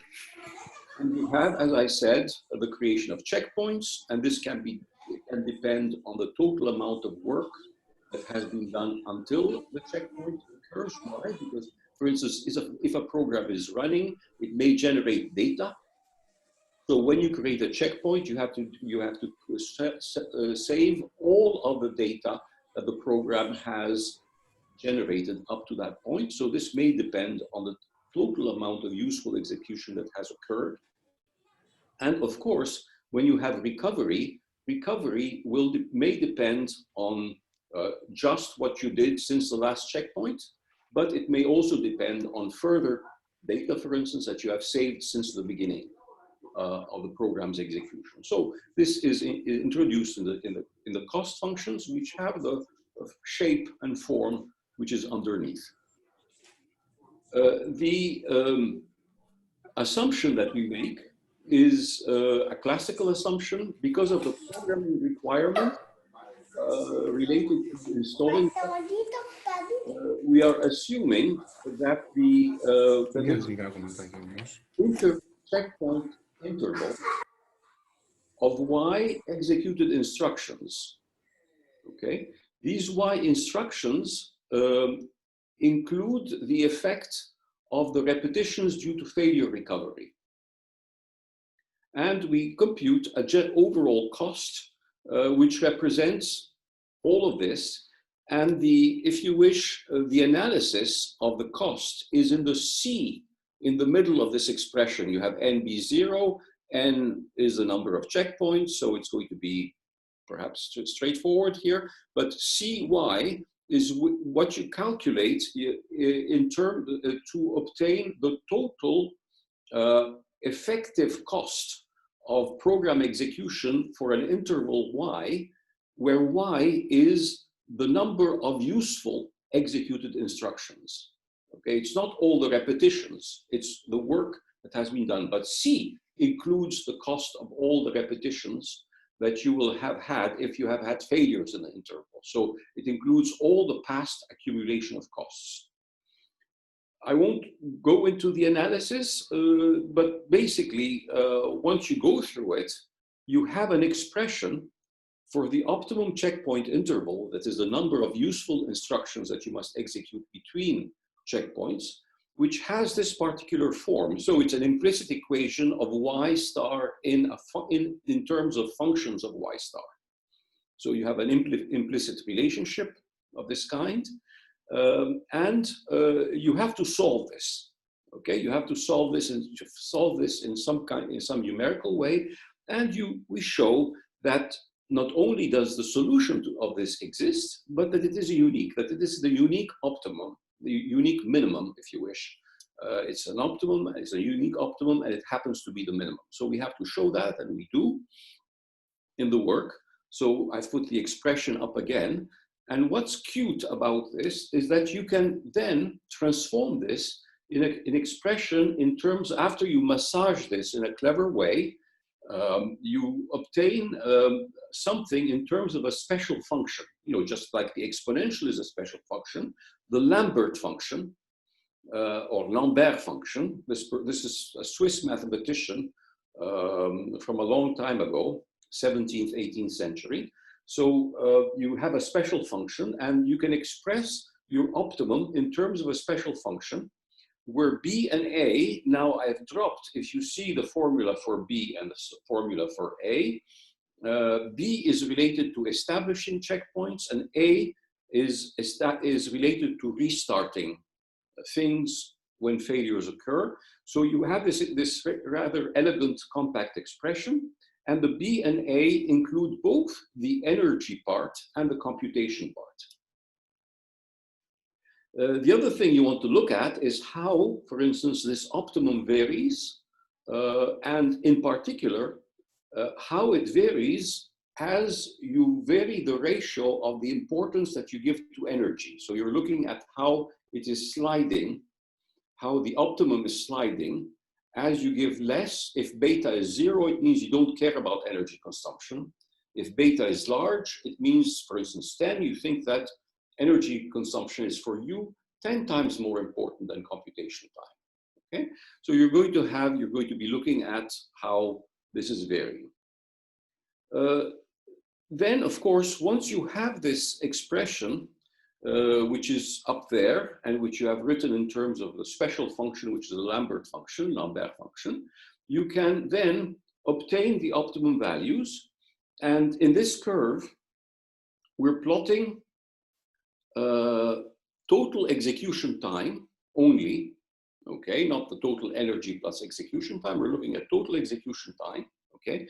And here, we're looking at the number of loop repetitions between checkpoints. Why loop repetitions? Because we have specialized this numerical example to the case where you're looking at a program with a long loop. Okay, you have a long loop.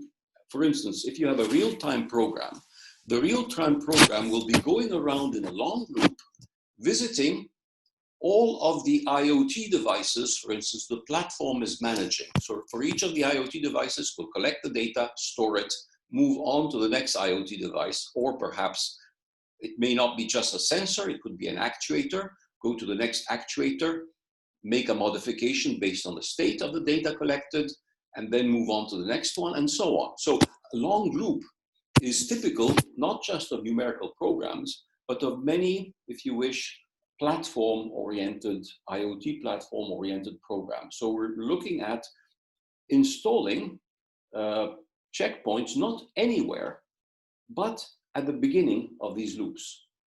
So you either do it each loop, or twice each loop, or 3 times each loop, and so on. And this is the N, the number of loop repetitions between checkpoints. And what you see is that, for instance, up here on the left-hand side, we have on the right-hand side, obviously, we have the minimum value for execution time, okay, because we are plotting the total execution time.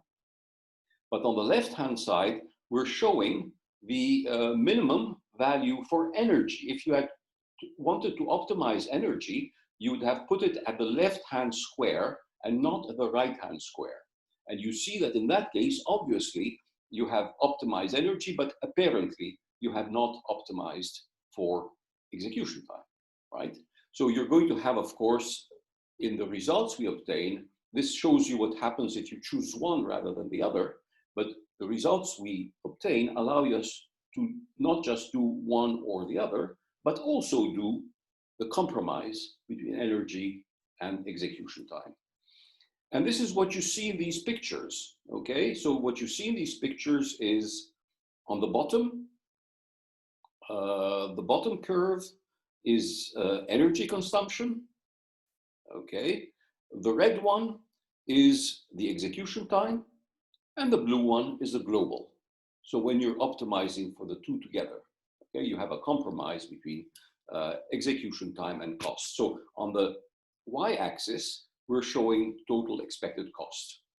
And on the right-hand side, you see how these optimum values that you're choosing vary with the failure probability. And lo and behold, no big surprise, you see a logarithmic relationship between the optimum checkpoint interval and the failure probability. Okay, as the failure probability increases, of course, you expect that the optimum checkpoint is going to decrease. You have to do it more frequently, right? Because there are more failures, you have to put checkpoints more frequently. However, you see that this is a linear relationship in log scale. So that's an interesting remark, but basically you're seeing a system where you allow yourself, the analysis, the math allows you to do your optimization for time, for energy, or for a compromise of both. Now, this work has been implemented and installed in the toolbox that the project is developing. And you see at the bottom on the left-hand side of the picture, the energy optimization part. And the toolbox, of course, has a screen. You put in the parameters you're interested in, and then you get the advice. The back end or the front end of the toolbox allows you to interact with it. The back end gives you the computations that end up giving you kind of the advice, and that's what's shown in red. So I think that's the end of my presentation. I tried to be a bit shorter, and I think I may have succeeded, so that we can kind of catch up on our delay. Yes, definitely. Thank you very much, Professor Errol, for effective presentation. Do we have any questions?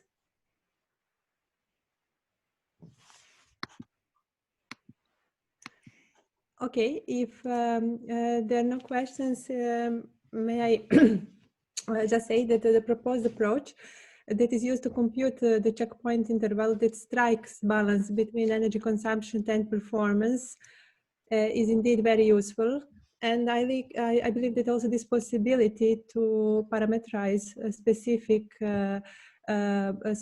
parameter and to choose between energy and also between energy or performance is very useful, especially for energy critical applications, which care more about reducing energy, and let's say for time critical applications that care more for performance.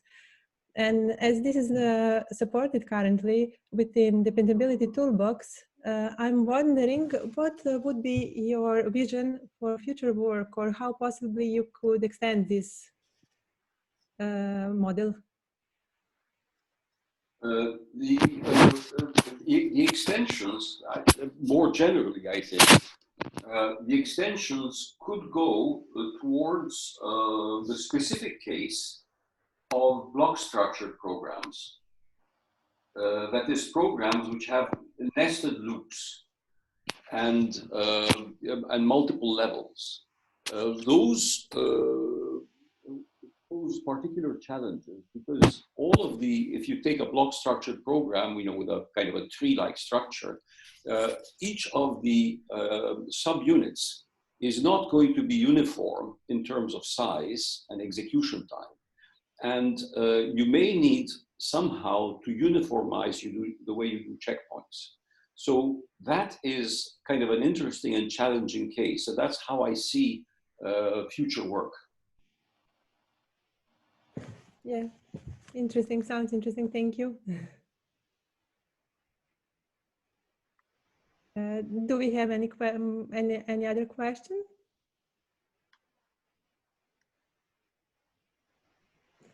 If no, then I would suggest to move on with our last presentation. Okay, so our final speaker for today is Professor Tadeusz Czachorski, who is a full professor at the Sicilian University of Technology, Division of Computer System Theory and Design. And he's also director at the Institute of Theoretical and Applied Informatics of Polish Academy of Sciences. His scientific interests comprise mathematical methods and software related to modeling and performance evaluation of computer networks. The methods include Markov chains, diffusion, and fluid flow approximation. They're used to study quality of service, traffic control mechanisms, and related problems. Professor Czachorski will be talking today about optimum ICT and mission management for mobile platforms. So, Professor Czachorski, could you please share your screen? Yes, thank you. Thank you, and good afternoon.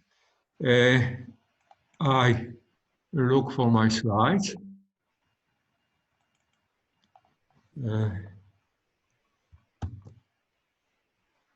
First.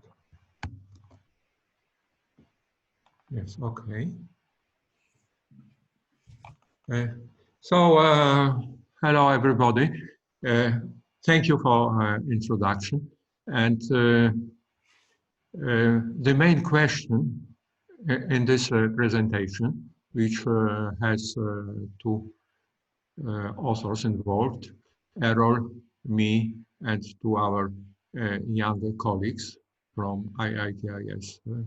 The main question here is to say, if we have a defined amount of energy which is consumed with a non-deterministic way, the speed is not deterministic, how to estimate the distribution of time after which it is totally used?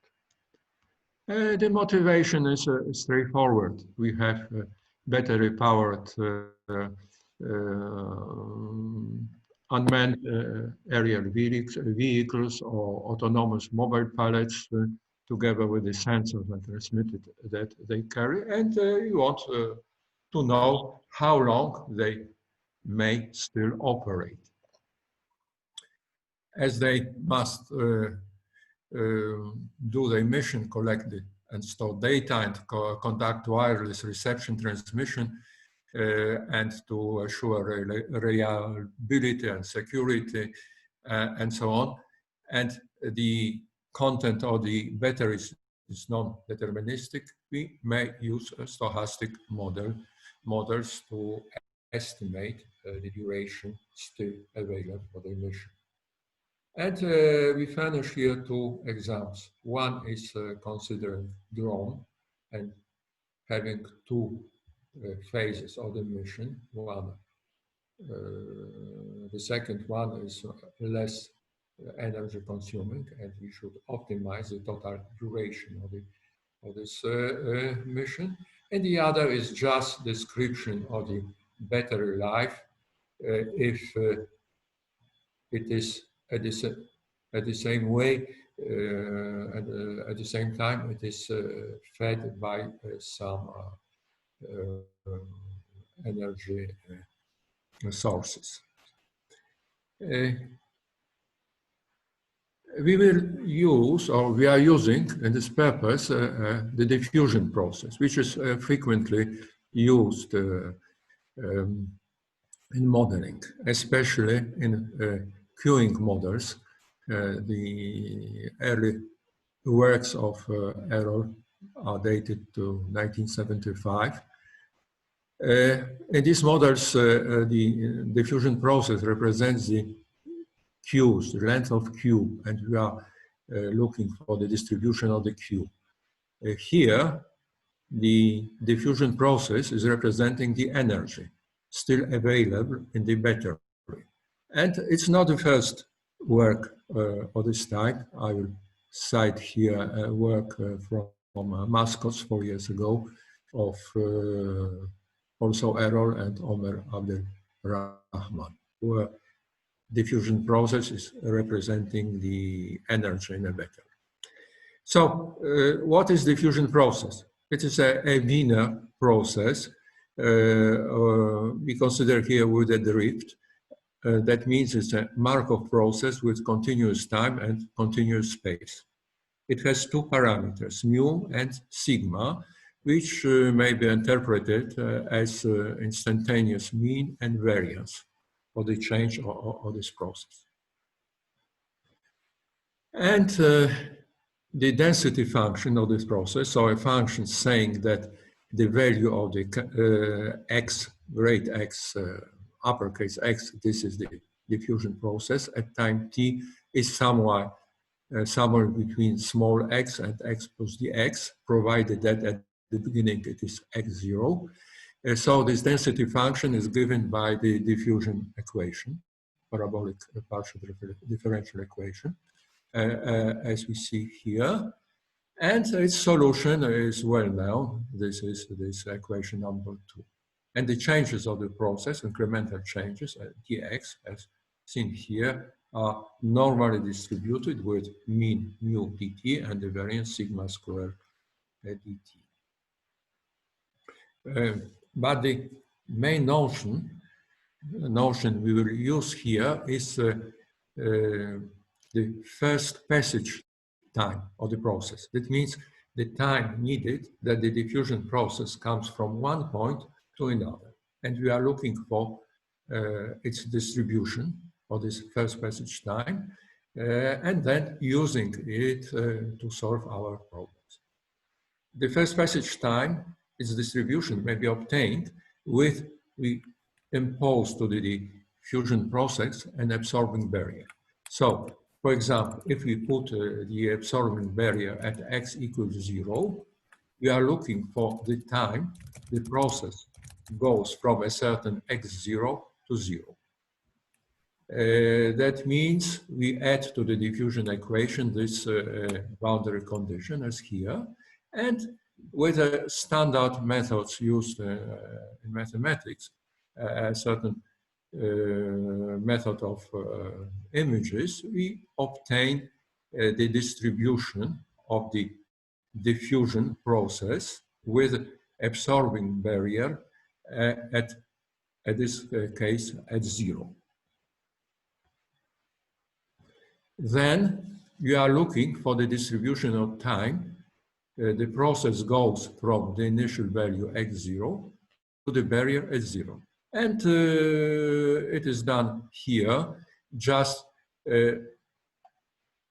imagine that the density of probability that the process enters the barrier is equal to the density of probability that it leaves the axis from 0 to infinity. So if we integrate the changes on the axis, this is the left side of the diffusion equation. We put here the right side of the diffusion equation and we integrate it, and we obtain the density probability that the process is entering the barrier at 0 if it started at x0.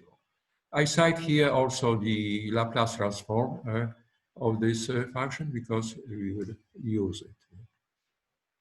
And now, how to apply it to a particular problem. We have here in this presentation two problems. The first is the problem of a drone mission. When it starts, the battery has B energy. The quantity, the volume of the energy is B. And at the very beginning. And it should end the mission when the battery is not entirely empty, but it contains still a certain security level S. So it may use B minus S energy. And we assume that there are two phases of this mission. One where the drone is performing all its functions, including a transmission of taken pictures. So this first part is more energy consuming, and the second part, which starts when the energy comes down to the value small b, is energy saving. That means the drone is still taking pictures, but it's not transmitting. They are available only after it lands. And we will propose a reward function to be maximized. And in this function, here we see the first phase and the second phase. Both of them are well characterized by particular parameters of the diffusion process, which is starts at the B, goes to B, then to small b, and then continues with different parameters up to S, the safety margin. And we may define the distributions of the both phases as a function of large b, small b, mu1, sigma 1 quadrat, mu2, sigma 2, and so on. And the reward function is to maximize the mean value of the first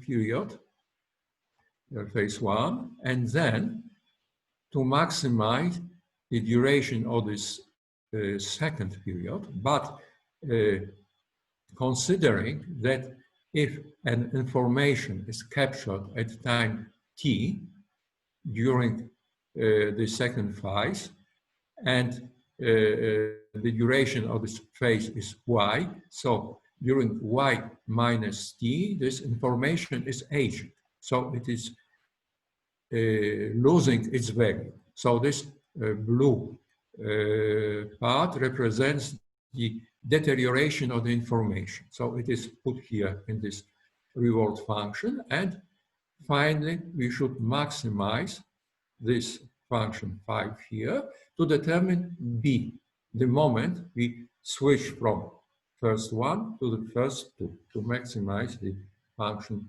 c. Some numerical examples. Let b will be 50 energy units. The security level is 10% of it, 5 energy units.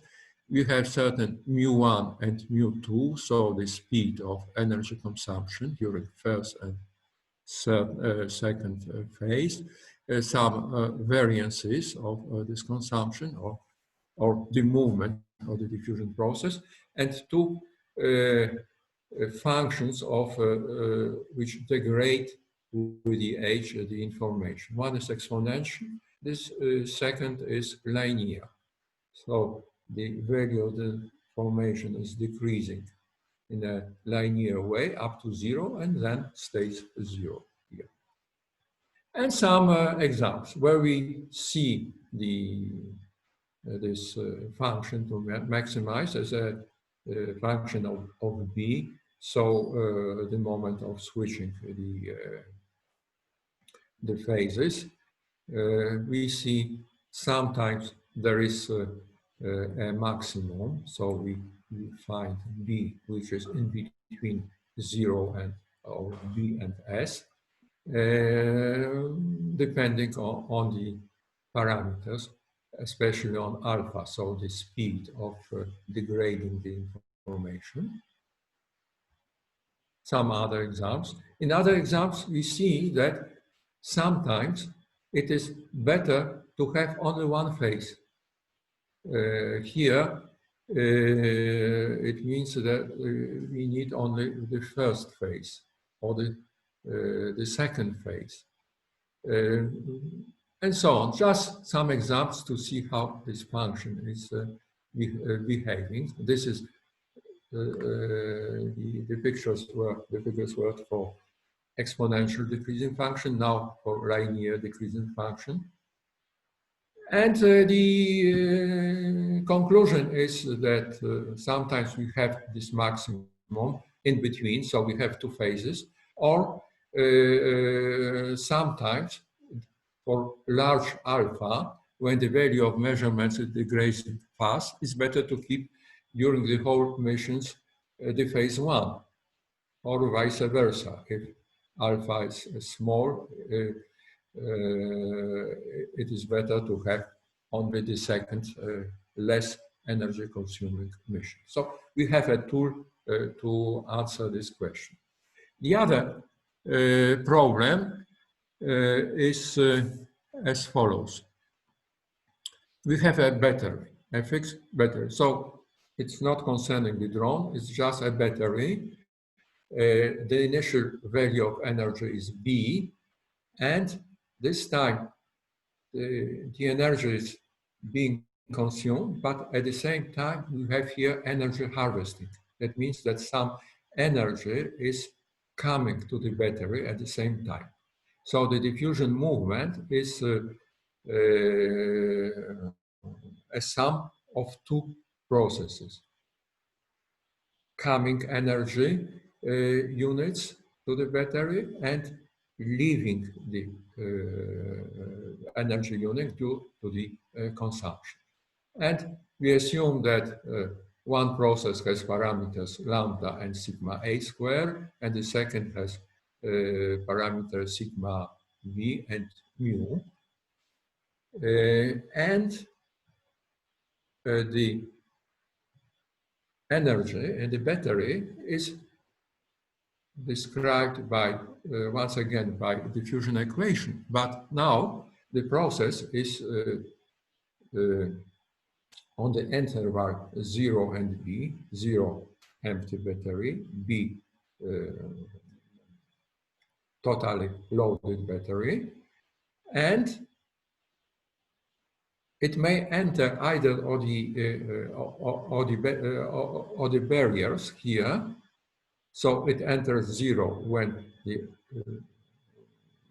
battery is empty, but then a unit of energy comes and it jumps from 0 to x equal 1 and then proceeds its diffusion movements. If it comes to the barrier at B, it means battery is totally loaded. For a certain time, the energy units are lost because it cannot be accepted by the battery, but then a unit of the energy is used and the process jumps to B minus 1. These are equations for the diffusion process with these two barriers with jumps. These are equations for the probability that the process is at one barrier or another. And solving this system of equations, we may say what is at a certain time probability that the value of the energy is a certain x. Maybe I skip the details of this solution. They are not quite new. This approach was used by Errol to describe a server, a queue.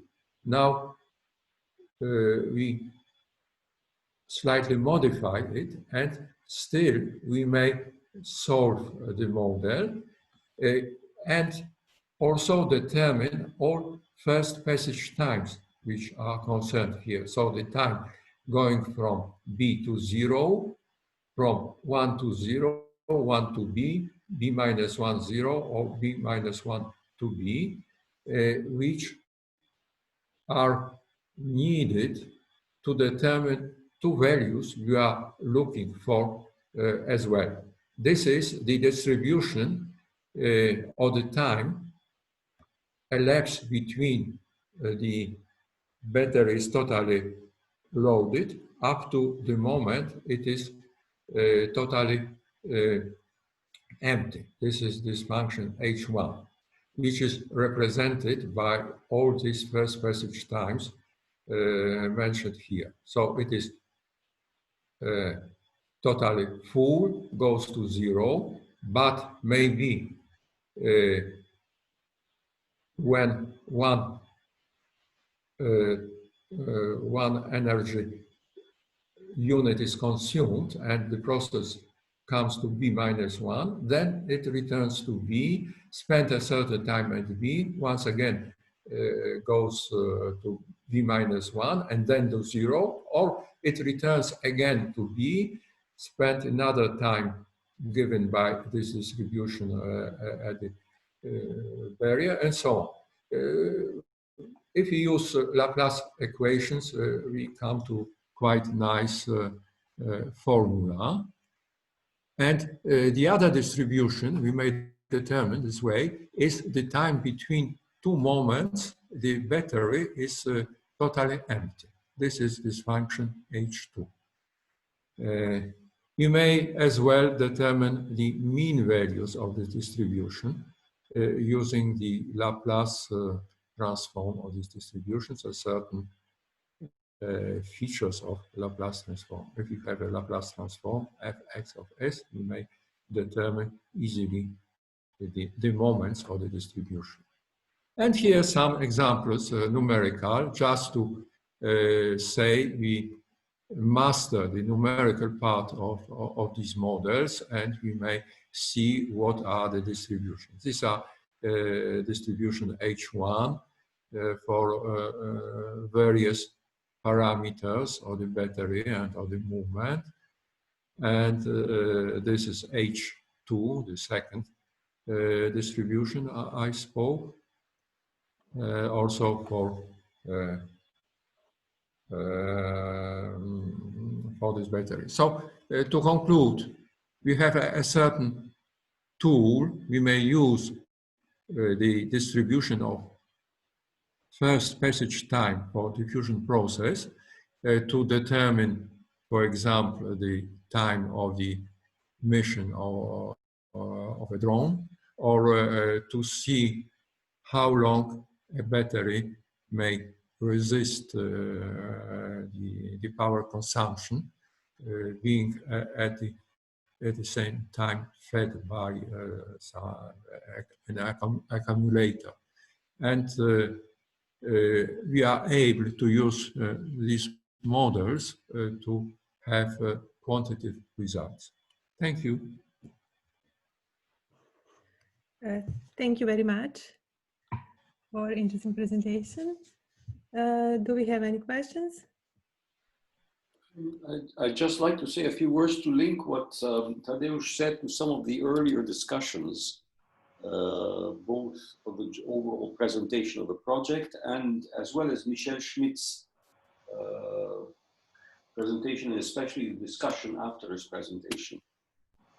You may remember that he mentioned when I said, well, you have not included embedded systems, for instance, autonomous vehicles and so on in your analysis in terms of ICT. He said, yes, in fact, in the future for, say, self-guiding vehicles or semi-autonomous vehicles, we think that 30% of the, he said, we think that approximately 30% of the energy on board will be consumed not to move, but to computation and communication. So what Tadek is talking about here is about this 30% and how it plays in the overall framework. So if you have for instance, a drone or a pallet in an industrial environment that is transporting some parts from one robot to the other, okay? It has an energy budget in the battery, which is there, okay? But a significant part of this energy budget will be consumed by computation and communication. This will involve, for instance, getting orders, commands from a central source. So they have to receive this over the wireless system. They will have to send back, for instance, their camera outputs to indicate where they are, to picture, for instance, difficult situations, to present a situation where they need an additional order, and so on. or if it's a drone, for instance, a surveillance border security drone, it will have to be sending a lot of data wireless, and this will consume compression, computation for compression, computation for transmission, and so on. So the energy part is very important. And the basic question here is there a way to organize a mission so that in a first part, you use ICT intensively, and in the second part, you use less ICT. For instance, rather than transmit your data, you store it because you say, well, my mission is going to finish and I will bring it to the ground. So I don't have to transmit it. So how do you share this thing optimally so that the mission as a whole has the highest value? That's where the reward function concept comes in. The mission has a value in terms of various things, and part of them are in the transmission, but part of them are also in the duration of the mission, how long you can stay up there in the air making your observations. So it's this kind of problem that's been looked at least in the first part of the talk. So this is an important, and the second part is actually perhaps the same idea, but including the fact that you can have on your, for instance, drone, you could have a energy harvesting mechanism through, for instance, I mean, on a satellite, you do that, obviously. On a satellite, you have energy harvesting using solar radiation to charge your battery. So these problems are absolutely fundamental. Now, they have not been included initially in the SDK4ED project. However, they're obviously very, very important to embedded systems.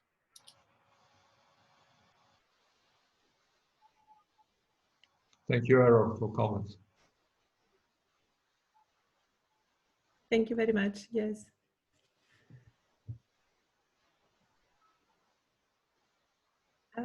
If I may add, we were also trying to address some similar problems in some ongoing European proposals where we were dealing with offloading issue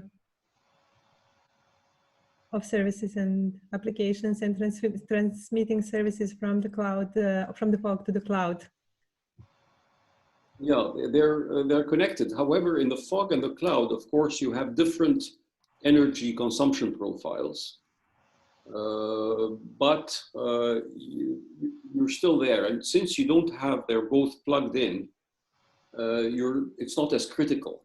They're all both plugged in. And so your decisions don't have a quote unquote life and death impact. Yeah. But this case, if you are not careful about how you use your energy, the drone may fall.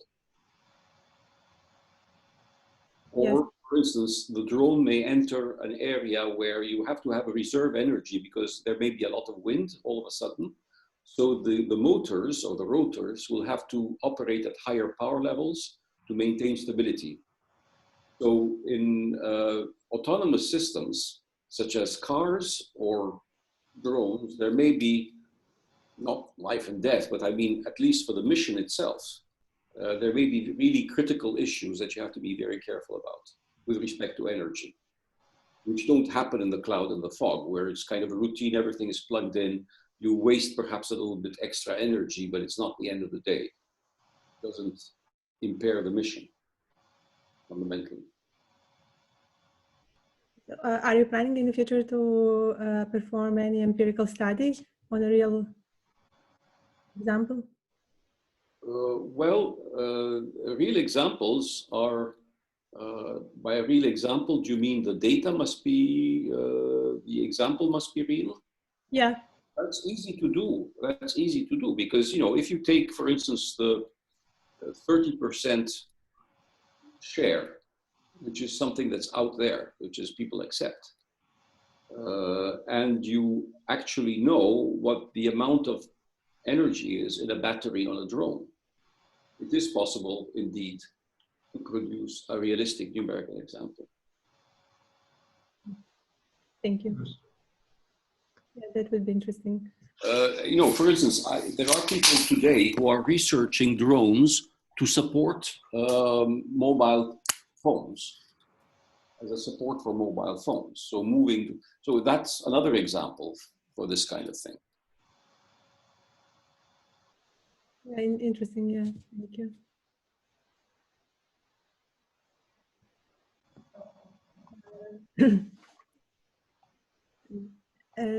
Does anyone would like to ask or add anything?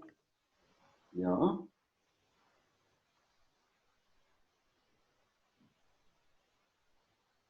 I guess we are approaching the end of our general session, first session. Yeah, and then we can perhaps hand over to our second keynote speaker. Exactly. Um, Professor Fabrice Clipot is going to talk to us about the similar questions. Is he there? Fabrice, you are there. Thank you very much for coming, or for being there, for joining us. Professor Clipot is with INT Paris Sud, the business school division of that. It's an institution that we all know very well. Tadek Czakorski has a lot of collaborations with that institution.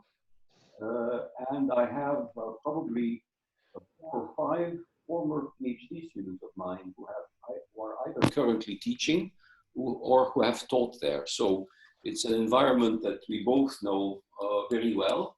And we're very happy to have Professor Clipot here. He's going to, he has a more social sciences view of things. And he will be talking about the same general area of energy consumption in ICT, but with more of a societal content, also with numbers, of course, but with more of a societal content, while Michel Schmidt had, let me say, a technocratic context where he's looking at things from numbers and how you look at this and so on. But Professor Clipot will be looking at it from more of a societal, social sciences perspective, without excluding the quantitative aspect. So we all look forward to his presentation. His title is more alarmist than Michel Schmidt's title: The Worrisome Trajectory of the Energy Consumption by Digital Systems. Okay, I'm not sure if... I think I'm seeing it, so you've shared it. Okay, Yes. okay, thank you. So I want to thank you for the invitation. I'm very happy to be there, and even if I should apologize for my English, which is not very good, and for the change I ask for the schedule, because I miss one of my courses, which was 1 hour ago. I thank you also for the presentation of Michel Schmidt, because it's very interesting for me. It's in the line of the report, the French report. There's no much difference. And yes, I will speak from a quite different perspective. So I'm at Institut Mines Telecom business school, yes, but makes no real difference with Institut Mines Telecom in general. We are giving courses in human sciences for both schools, business school and engineering school. So we are linked to all the every campus. So that's the current situation. I'm the head of the department for 3 years mandate, and my background is philosophy, political and social philosophy, and philosophy of technique and philosophy of sciences. I must also say that I have a background in mechanics engineering. It's quite far now, more than 20 years ago, but I think it's important to make the precision. I'm working on the ecological aspect of digital since 15 years, with the first report in 2006, more on e-waste. After another report on 2009, we tried to understand what means green ICT. It was the topic of the report. What is green for whom and when, on the basis of what numbers. It's this kind of analysis. And now I'm publishing a new book in 1 or 2 weeks, 3 weeks, one month maximum, on the digital sufficiency. I think we can say in English, sobriété numérique in French. So I will proceed with 5 parts. First, some reminders about the contemporary issues. Second, on the key figures of the digital uses.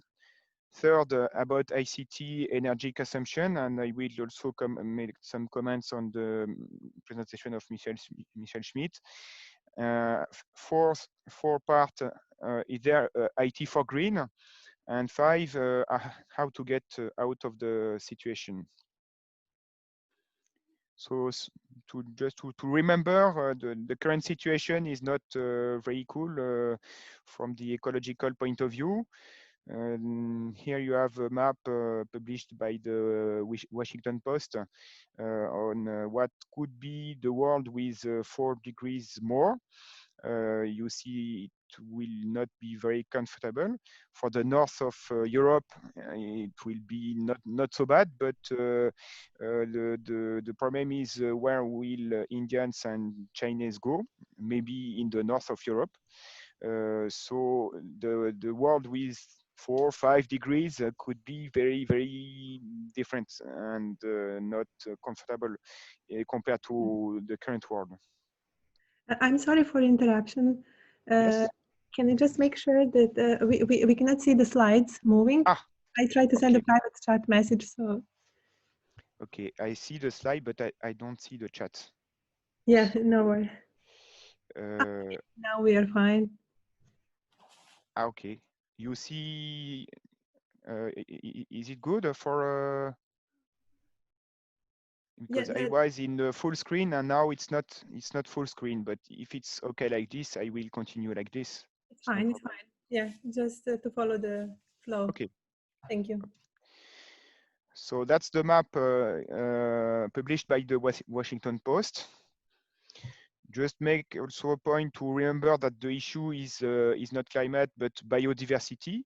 Biodiversity is the reason why we worry about climate change. The problem with 4 or 5 degrees is the biodiversity loss, the acceleration of biodiversity loss. Biodiversity is necessary for fooding, for materials, for a lot of different things. Just reminders. 15 years ago, global scientists, global work conducted under the auspices of the United Nations acknowledged this conclusion, the situation. 60% of ecosystems are already overused or used in an unsustainable manner. And keep in mind that ecology is not linear. Ecology evolution is not linear. There are thresholds, and some of them could trap all the planet in a very undesirable situation. This is why the precautionary principle has been defined at the Rio Summit in 1992.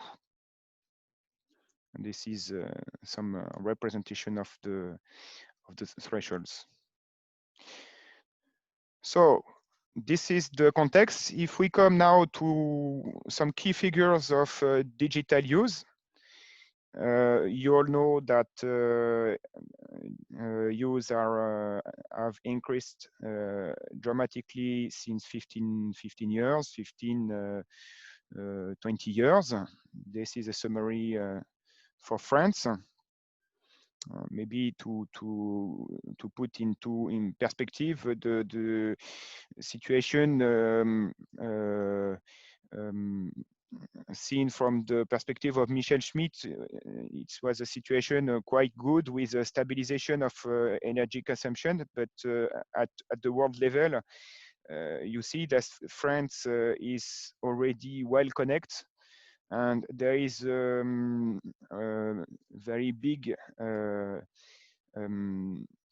potential for connecting everybody to everybody, 10 billion people around the world. And the underlying issue is the issue of sustainable development. Is if France says that connecting everybody to everybody is the model to follow, then it will be difficult to explain to Chinese people, to Indian people, and the other people that they should not follow the same model. So that's quite standard problem if in international negotiation around sustainable development. So you can see it on the map.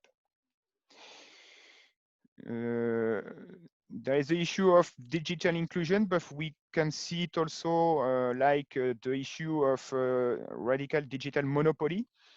Following Austrian thinker, which name is Ivan Illich. Radical monopoly is the idea that every type of communication will use ICT mean everywhere, at every time, and more or less it's with the COVID situation, it's we are on the way. We are meeting together through the ICT. We are keeping in touch with family through ICT, and so on and so on. So it's it's basic needs. Humanity communicate use the means of communication since the beginning. Of course, communication is not a new phenomena. What is new is communicating through ICT devices. So you can see here the mean use on the internet is growing very, very fast. Maybe you see the numbers of Cisco, which are used by the Shift Project report. You see also the 5G very fast, you can say disruption according to Cisco. And what's not in the Michel Schmidt report is the economics behind, because we can say that maybe the future is not known, and we should follow the users, but the users are fueled by money, and currently speaking, the digital ecosystem, as they say, is more than 4,000 billion euro or dollar, as you want, and far from only communicating, as you see. You see contenu is content. In the 80s, the issue was to use ICT for diffusion of new contents. You see that content is only 250 billion euro, and the rest of the market is far bigger. So this is an indication that internet is not about only mediation. It's more about global logistics. Maybe you read the PhD dissertation of the creator of the internet in 1961, and he applied the paradigm of logistics on information. And the former director of the WTO said in 2011 that the two main innovation at the basis of globalization are the container and the internet. I think it's very interesting to understand what internet is and the IoT and Amazon, which is a very big logistic player and it's not a virtual player. I think it's the key interpretation more than what we've heard about Wikipedia or some kind of media understanding of the internet and the digitalization of economy. For sure, if the goal was to make money, to earn money, to become a billionaire, it was better to put money in the digital economy than in other markets. You can see on this figure, which is the first. It's coming from the first report of the UNCTAD, UNCTAD, I don't know how to pronounce. They did the first report on the digitalization of economy. They explained in this report that they didn't wrote a report before because digitalization was hard to understand, especially for statistics reason, because of the spread of ICT activities in different statistic categories, which make it very difficult to catch through a usual category understanding. So you see oil and gas, which have dramatically decreased relatively to technology and consumer services, which are mainly ICT. It's the world top 20 companies. And it's not finished. 4,000 billion is not enough. Most of the unicorns, which are the startups with more than $1 billion valuation, most of unicorns are in the ICT industry. So there is a lot of money spread in these activities. You have far less money for GHG reduction, for organic food development, for the isolation of houses, for example. And there are some we can say amazing or terrific possibilities with digital. I just give some of them. One ordinary video is 0.2 megaoctet per second. The 8K Samsung with the smartphone is 10 megaoctet per second. The volumetric video is 50 gigaoctet per second. And Intel says that the future of Hollywood.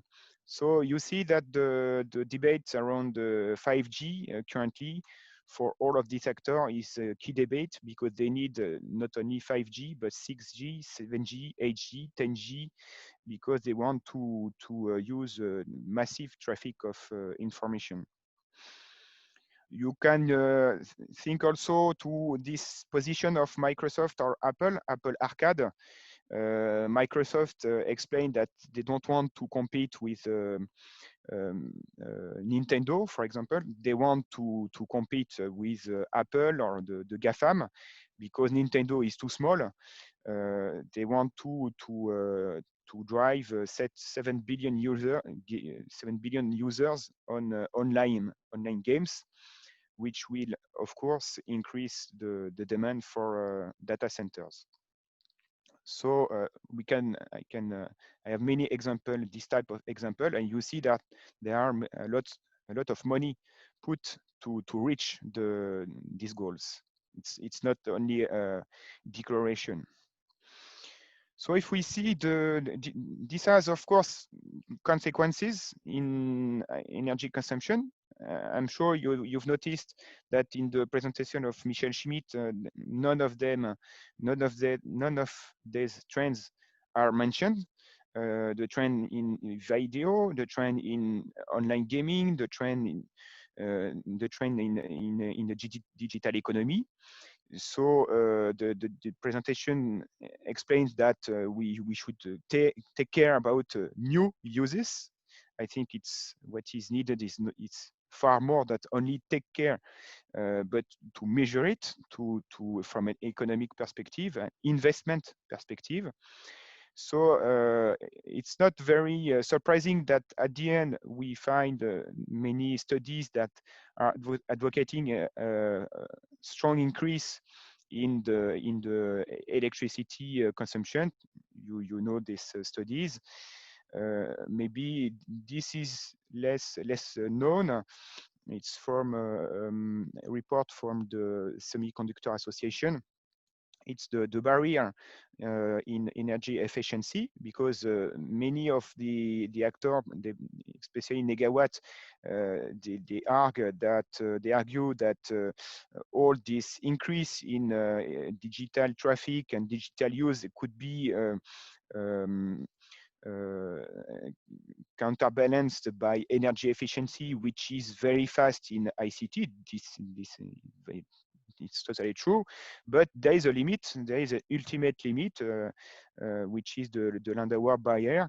And this report of Semiconductor Association explained that it's not very far. The ultimate barrier is not very far. And as you know, no technical system will reach any theoretical barrier. It could be not very far, but not very close also to the barrier. So in this graph, you have the benchmark system. The report was published in 2015. The benchmark system, it's the current the ICT system given in operation in 2015. And you see the trend. If the trend remains the same in the use, the ICT sector could consume almost the world energy production before 2040. And with an increase in energy efficiency of 1,000 from, I don't know to say in English, 10 exposant moins 14, 10 exposant moins 17. I don't know this technical explanation, but with a dramatic increase in energy efficiency, you just change from the date of maybe 20 years, not very more. So for sure, these calculations are very rough. It's not very precise, but this issue should be in mind to me. You have also the metal consumption, but I think it's not so. The energy issue is more accurate than the ICT, the metal issue, even if it was more in the media a few years ago. But just to remind that internet begins with mine. And you see also that in 2007, when Gartner said that ICT sector was 2% GHG emission, the response of the sector was that IT was good for green, IT for green. And you must have noticed that in the presentation of Michel Schmidt, this issue is not checked. There's no verification of what happened with the increase of the ICT sector.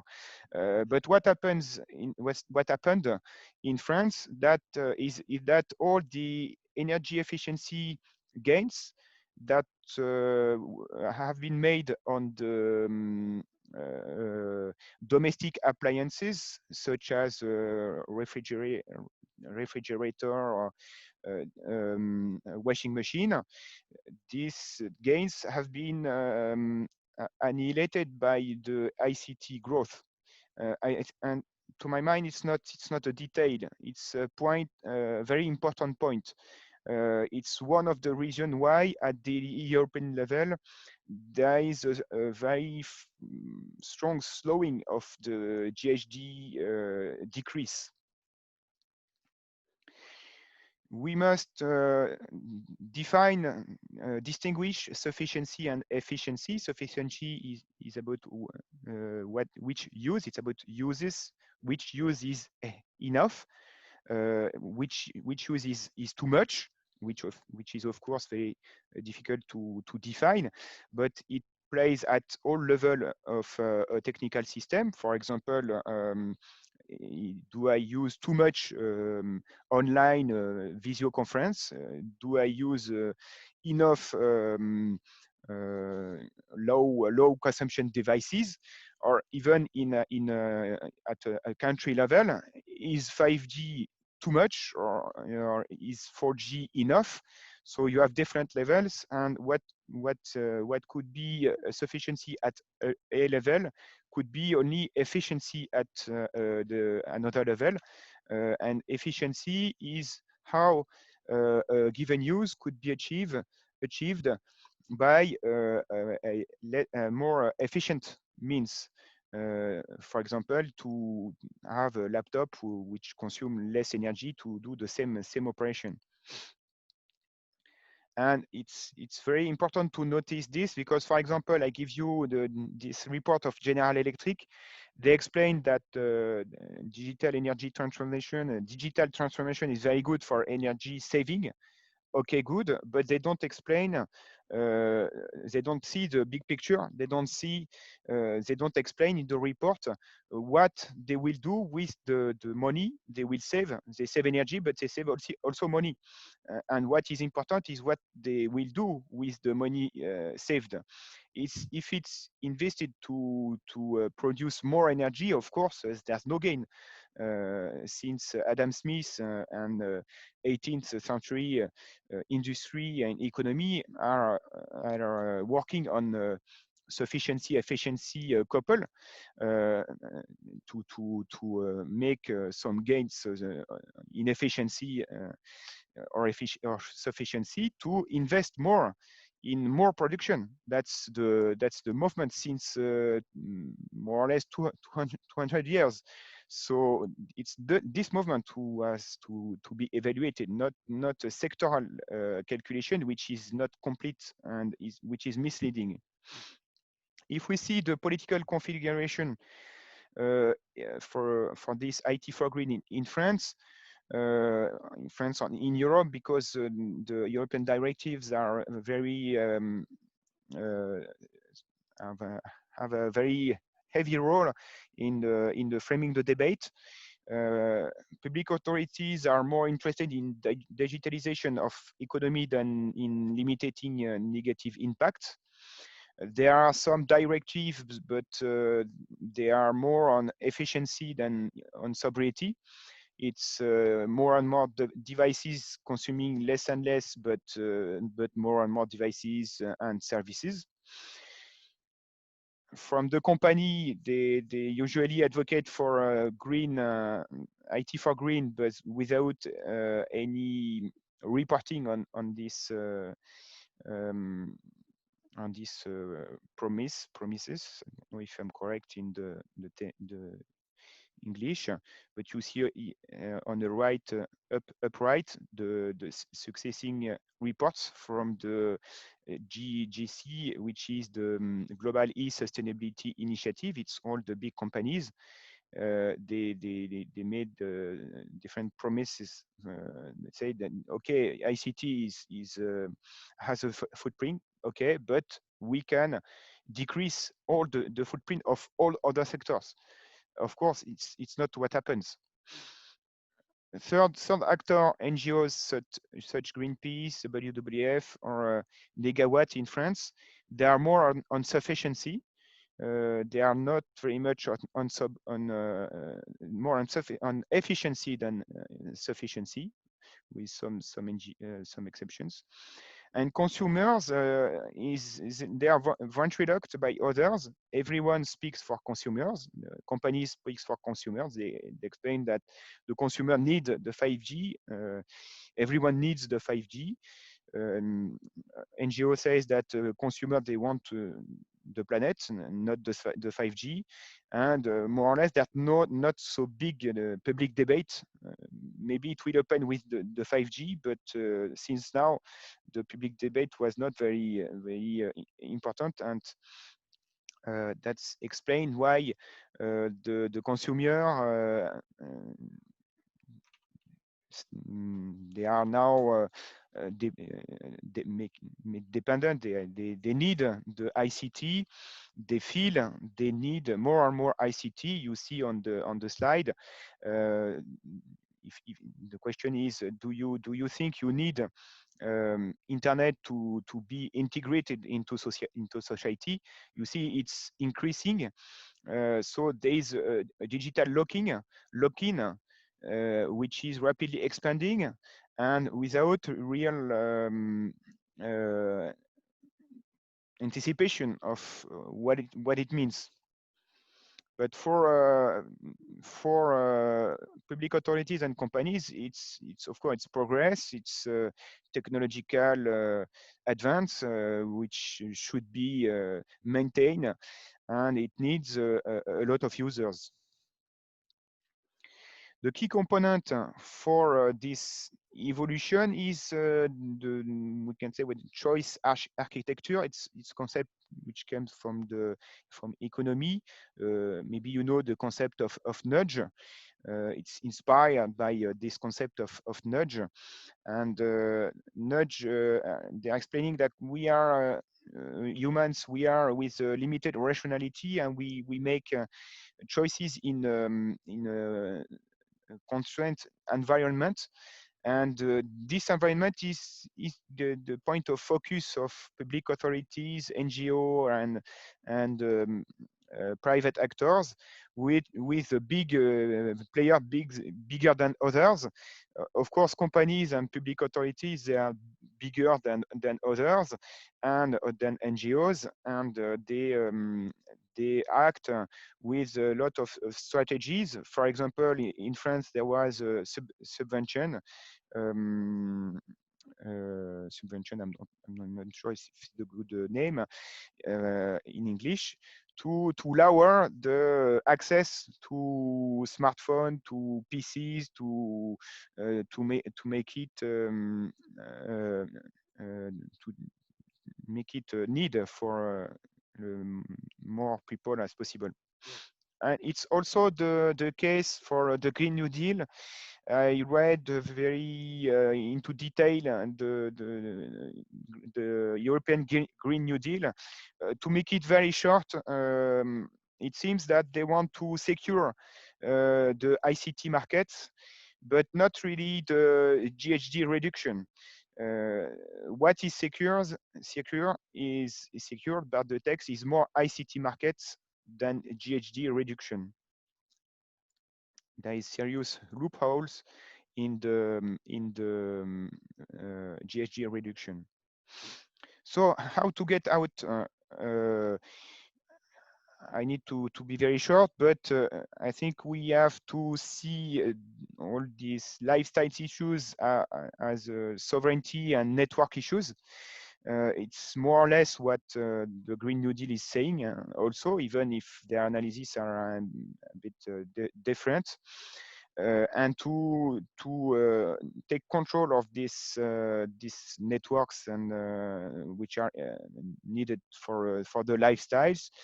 And one policy recommendation I proposed as my conclusion. What policy recommendation I propose to the French Conseil National du Numérique, National Council for Digital, is to oblige a legally binding provision that any company who wants to put a product on the market, they have to publish an anticipable energy trajectory. For example, when Samsung wants to commercialize the 5G 8K smartphone, they have to explain us how many users they need to make it profitable. I think at least some millions, tens of millions, hundreds of millions. Some scenarios on uses, and calculate how much energy it will consume, and give the numbers into the public debate before commercialization. I'm sure it will be not very good for the 5G commerce market, but it's needed to have a good quality of the public debate.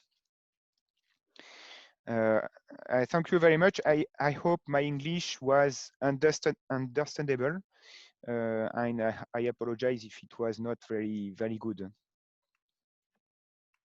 Thank you very much, Fabrice, for this presentation. I think you've put your finger on a certain number of problems. I have a question or a couple of questions for you as I go along, and then we'll see what other people have to say.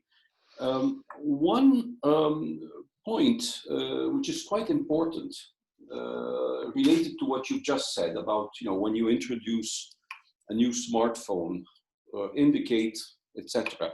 Now, the thing is, of course, a smartphone replaces another smartphone. So anyone who's going to buy this one is going to get rid of the old one.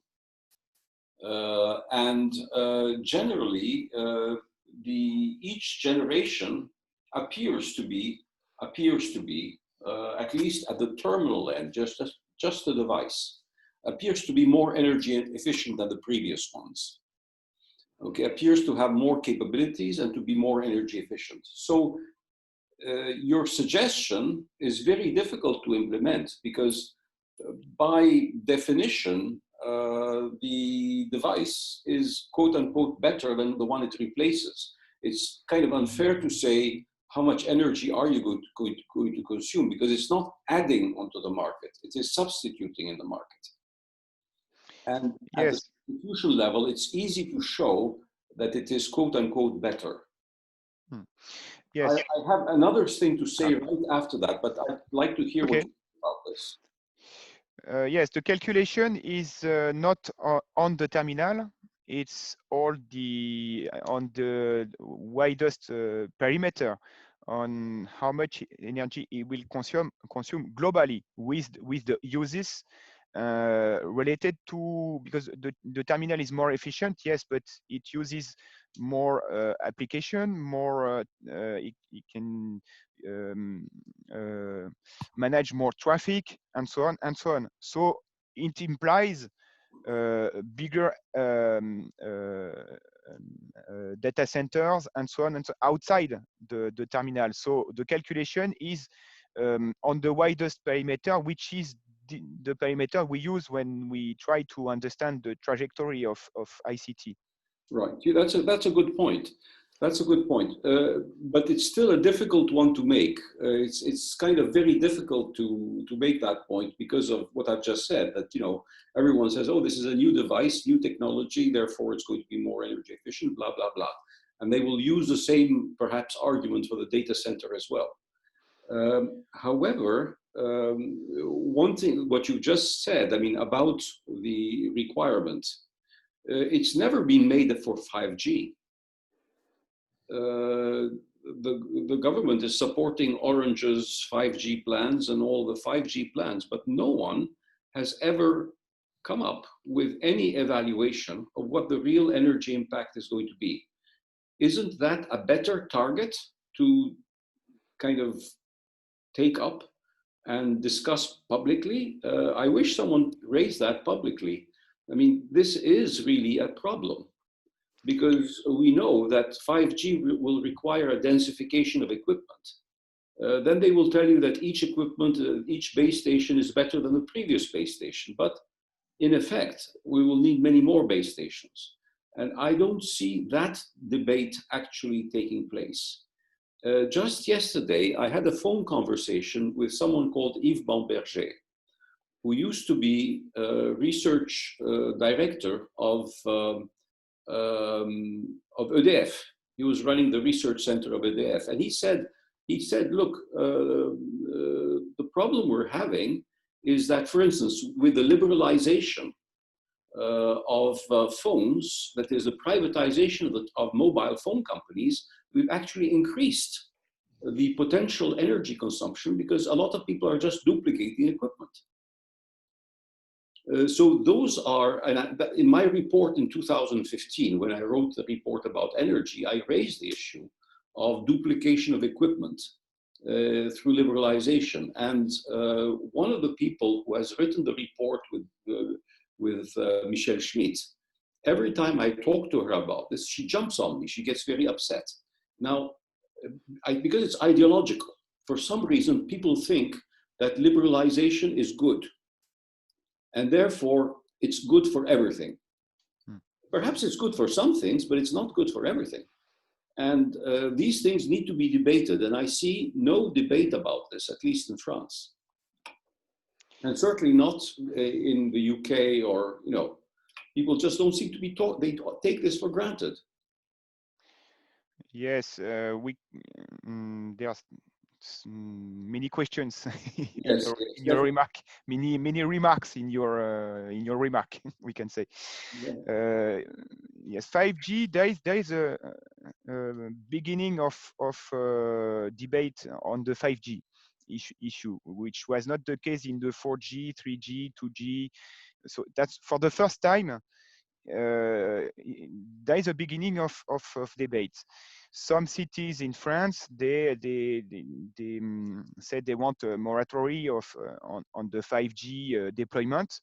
It was never the case before, and it's mainly because of not only because of the waves on the consequences of waves, microwaves on health, which was the main argument before.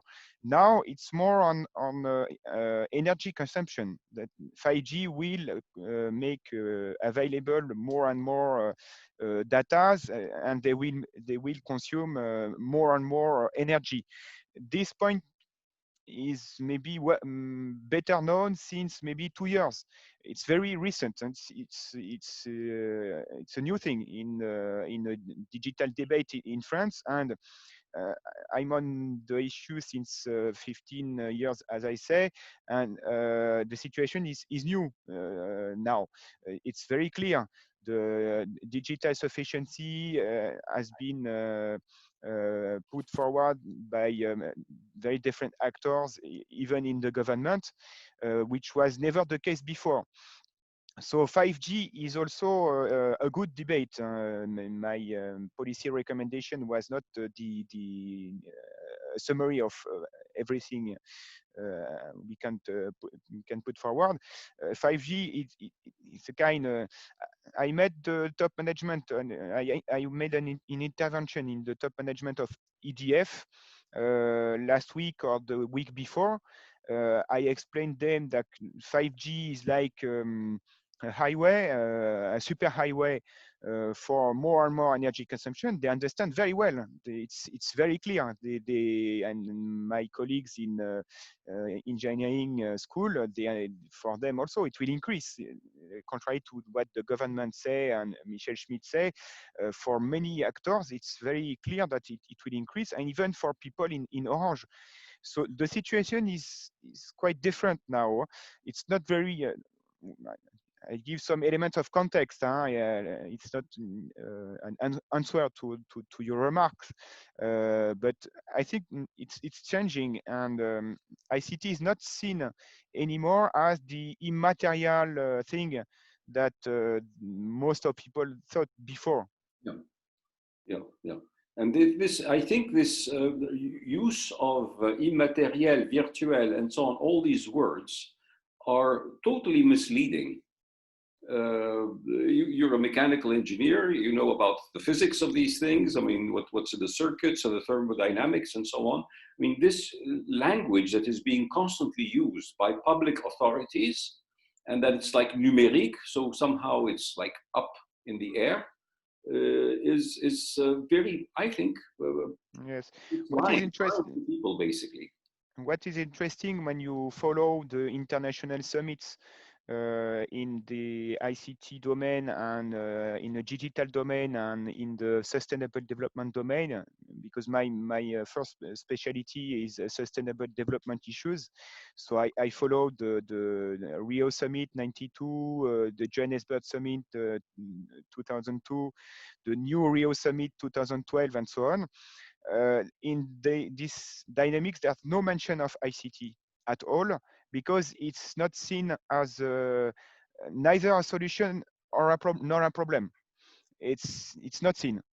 And if you look at the other international negotiation in Tunis and Geneva, the Knowledge Society negotiation, they never speak about ecology or sustainability. It's not their issue. So the two processes were completely distinct. It was really. I mean, because of me, because of my kind of technical approach to things within the Académie des Technologies, we've had at the Paris summit, we were preparing papers for these people, and including the green people, if you wish, inside the Académie des Technologies, we actually sent. There is some noises. The energy for ICT. I'm not sure if that really has to be stressed. So I think that what you are doing and what the Shift project is doing, even though it's excessive, perhaps. I'm sorry, there is noise.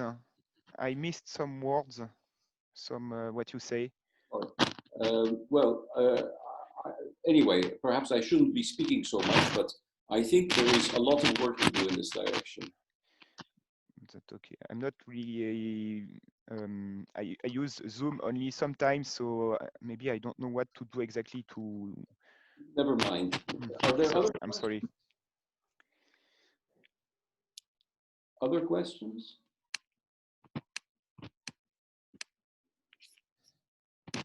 Well, thank you very much, Fabrice. This was very useful. And both, of course, Michel's talk and yours were very useful as a way to pose some of the broader issues involved. Yes, right. Okay, thank you very much. Thank you. And thank you all the participants and speakers. And tomorrow morning we continue. And I think Miltos Siavas will be chairing tomorrow morning's session. Yes, indeed. Yeah, thank you. So thank you. Have a nice evening, all of you. I'm sorry we couldn't all have a drink together. Yes. Next time. Probably next time. Next time. Thank you. Have a nice evening. Bye-bye. Thank you. Thank you. Thank you, everyone. Thank Bye. you. Goodbye. Bye.